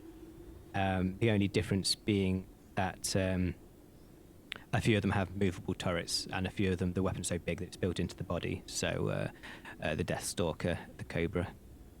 And then in a similar way, the Lynx is also not on a turret. I can't remember the details. I'm hoping I did good descriptions. Obviously, the Storm Serpent is the relic transport. So you've got scatter laser or a pulse Transport laser. 10. God damn. I need to have another look at Land Raiders. I believe the standard weapon is either pulse laser or a scatter laser. You've got star cannon, shuriken cannon, missile launcher, bright lance. I believe that is on all of them. Exactly the same. They've all got the 4 same secondary weapon and weapon upgrades, except for the void spinner, which has none. And in terms of health, 10,000, 8,000, 10,000, 10,000, and then 12 and 12 for the 2 that are high tier. Cool. So the Storm Serpent has no primary weapon. Obviously, it's the transport. The Lynx is faster, but with less tankiness. So this one is basically infantry and structures. I believe this is like a pulse laser, same as what the Titans have. Yeah. AoE, infantry, and then melting structures. The Scorpion is vehicles, demons, and Titans to an extent. You've got the Cobra, which is the D cannon, infantry, vehicles, Titans, major AoE, but not insane damage compared to some of the more focused weapons, but the D cannon. Yes. And then the Deathstalker is the highest damage but the least AoE. But again, infantry, vehicles, Titans. So in terms of Titans, it's Titan to a lesser extent, Titan, but not really a Titan one in particular. Then you got max AoE, medium AoE, low Interesting. AoE. So, most of them have mostly similar like damage profiles in terms of what they're good against. These 2 do. So the Deathstalker and the Cobra have similar damage profiles, except that it's AoE versus single damage. This is primarily vehicles. This is primarily infantry and structure. Gotcha. Yeah, And then you've got the void spinner being general void spinner. artillery. Yeah, Artillery. Yeah. Okay. So, for example, Deathstalker is probably going to be a better bet. So you Deathstalker and maybe the Lynx, the tier below, probably the better bet for Space Marines, for example. Chewing through the tankiness, not necessarily doing so much AoE. Cobra versus more spammy units. But yeah. And these guys have different relic costs, or are they? First of all, are they on the same tier? And second of all, do they have the same relic cost? Or I think it varied, right? Not as much as they used to. Basically, the first line is tier 3, the second line is tier 4. Tier 4. Okay.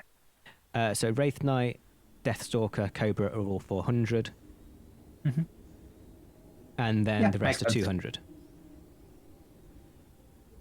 So in tier 3, your choice is artillery, transport, Is your infantry structure, or what is your vehicle, or tier 3 Titan. And then in tier 4, you've got better Titan, and basically Better actually, AoE. squad? yeah, large AoE against small AoE. And I've not Yeah. sort of written it, but use your brain. If one's got the smaller AoE, it's going to have the higher damage. Yeah.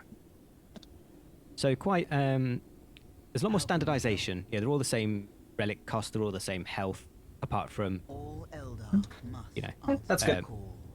Again, like it very much is in line with what I did for the relic rework. Just have it be standard, because before you had to do a lot of weird maths in terms of like, ooh, could I build this and that? No, could I build this and that? It was all very awkward. Now for most races, it's standardized to the point where it's just like, you get the unit that you want to get for the purpose, and not have to worry too much about doing the exact maths of how much relic cap you have left, and yeah, all of that. Avenger, absolutely not. Chaos are the absolute enemies to Eldar. Yeah. That Eldar are pragmatic to the extent that they will potentially help Chaos out if doing that will serve a more pressing need. So there may be a battle going on some world where it's Tyranids versus Chaos, and Tyranids are going to win. Eldar go and kill the Tyranids to help Chaos win the battle, and then disappear into the webway. They will do that if that serves the greater need. Because of all their foresight, because of all of the future possibilities being predicted by their Farseers. But no, they absolutely, no Eldar are devoted to Chaos. I can't say that I'm not sure about Dark Eldar. I've got the newest codex. I do read of them a little bit, but I'm not particularly a Dark Eldar. Although, don't Dark Eldar sort of worship some of the Chaos gods? God knows. They don't worship Slaanesh more than they just, do things to keep them the fuck away. Yeah.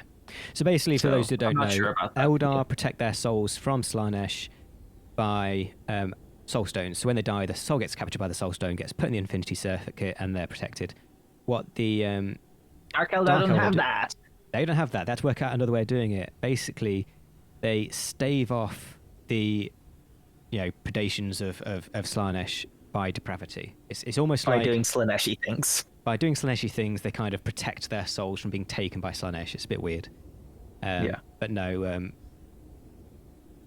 The most ridiculous thing I've seen like Eldar kind of worship or follow is probably the Gene Stealer cult Craftworld. That's like the furthest I've seen them go.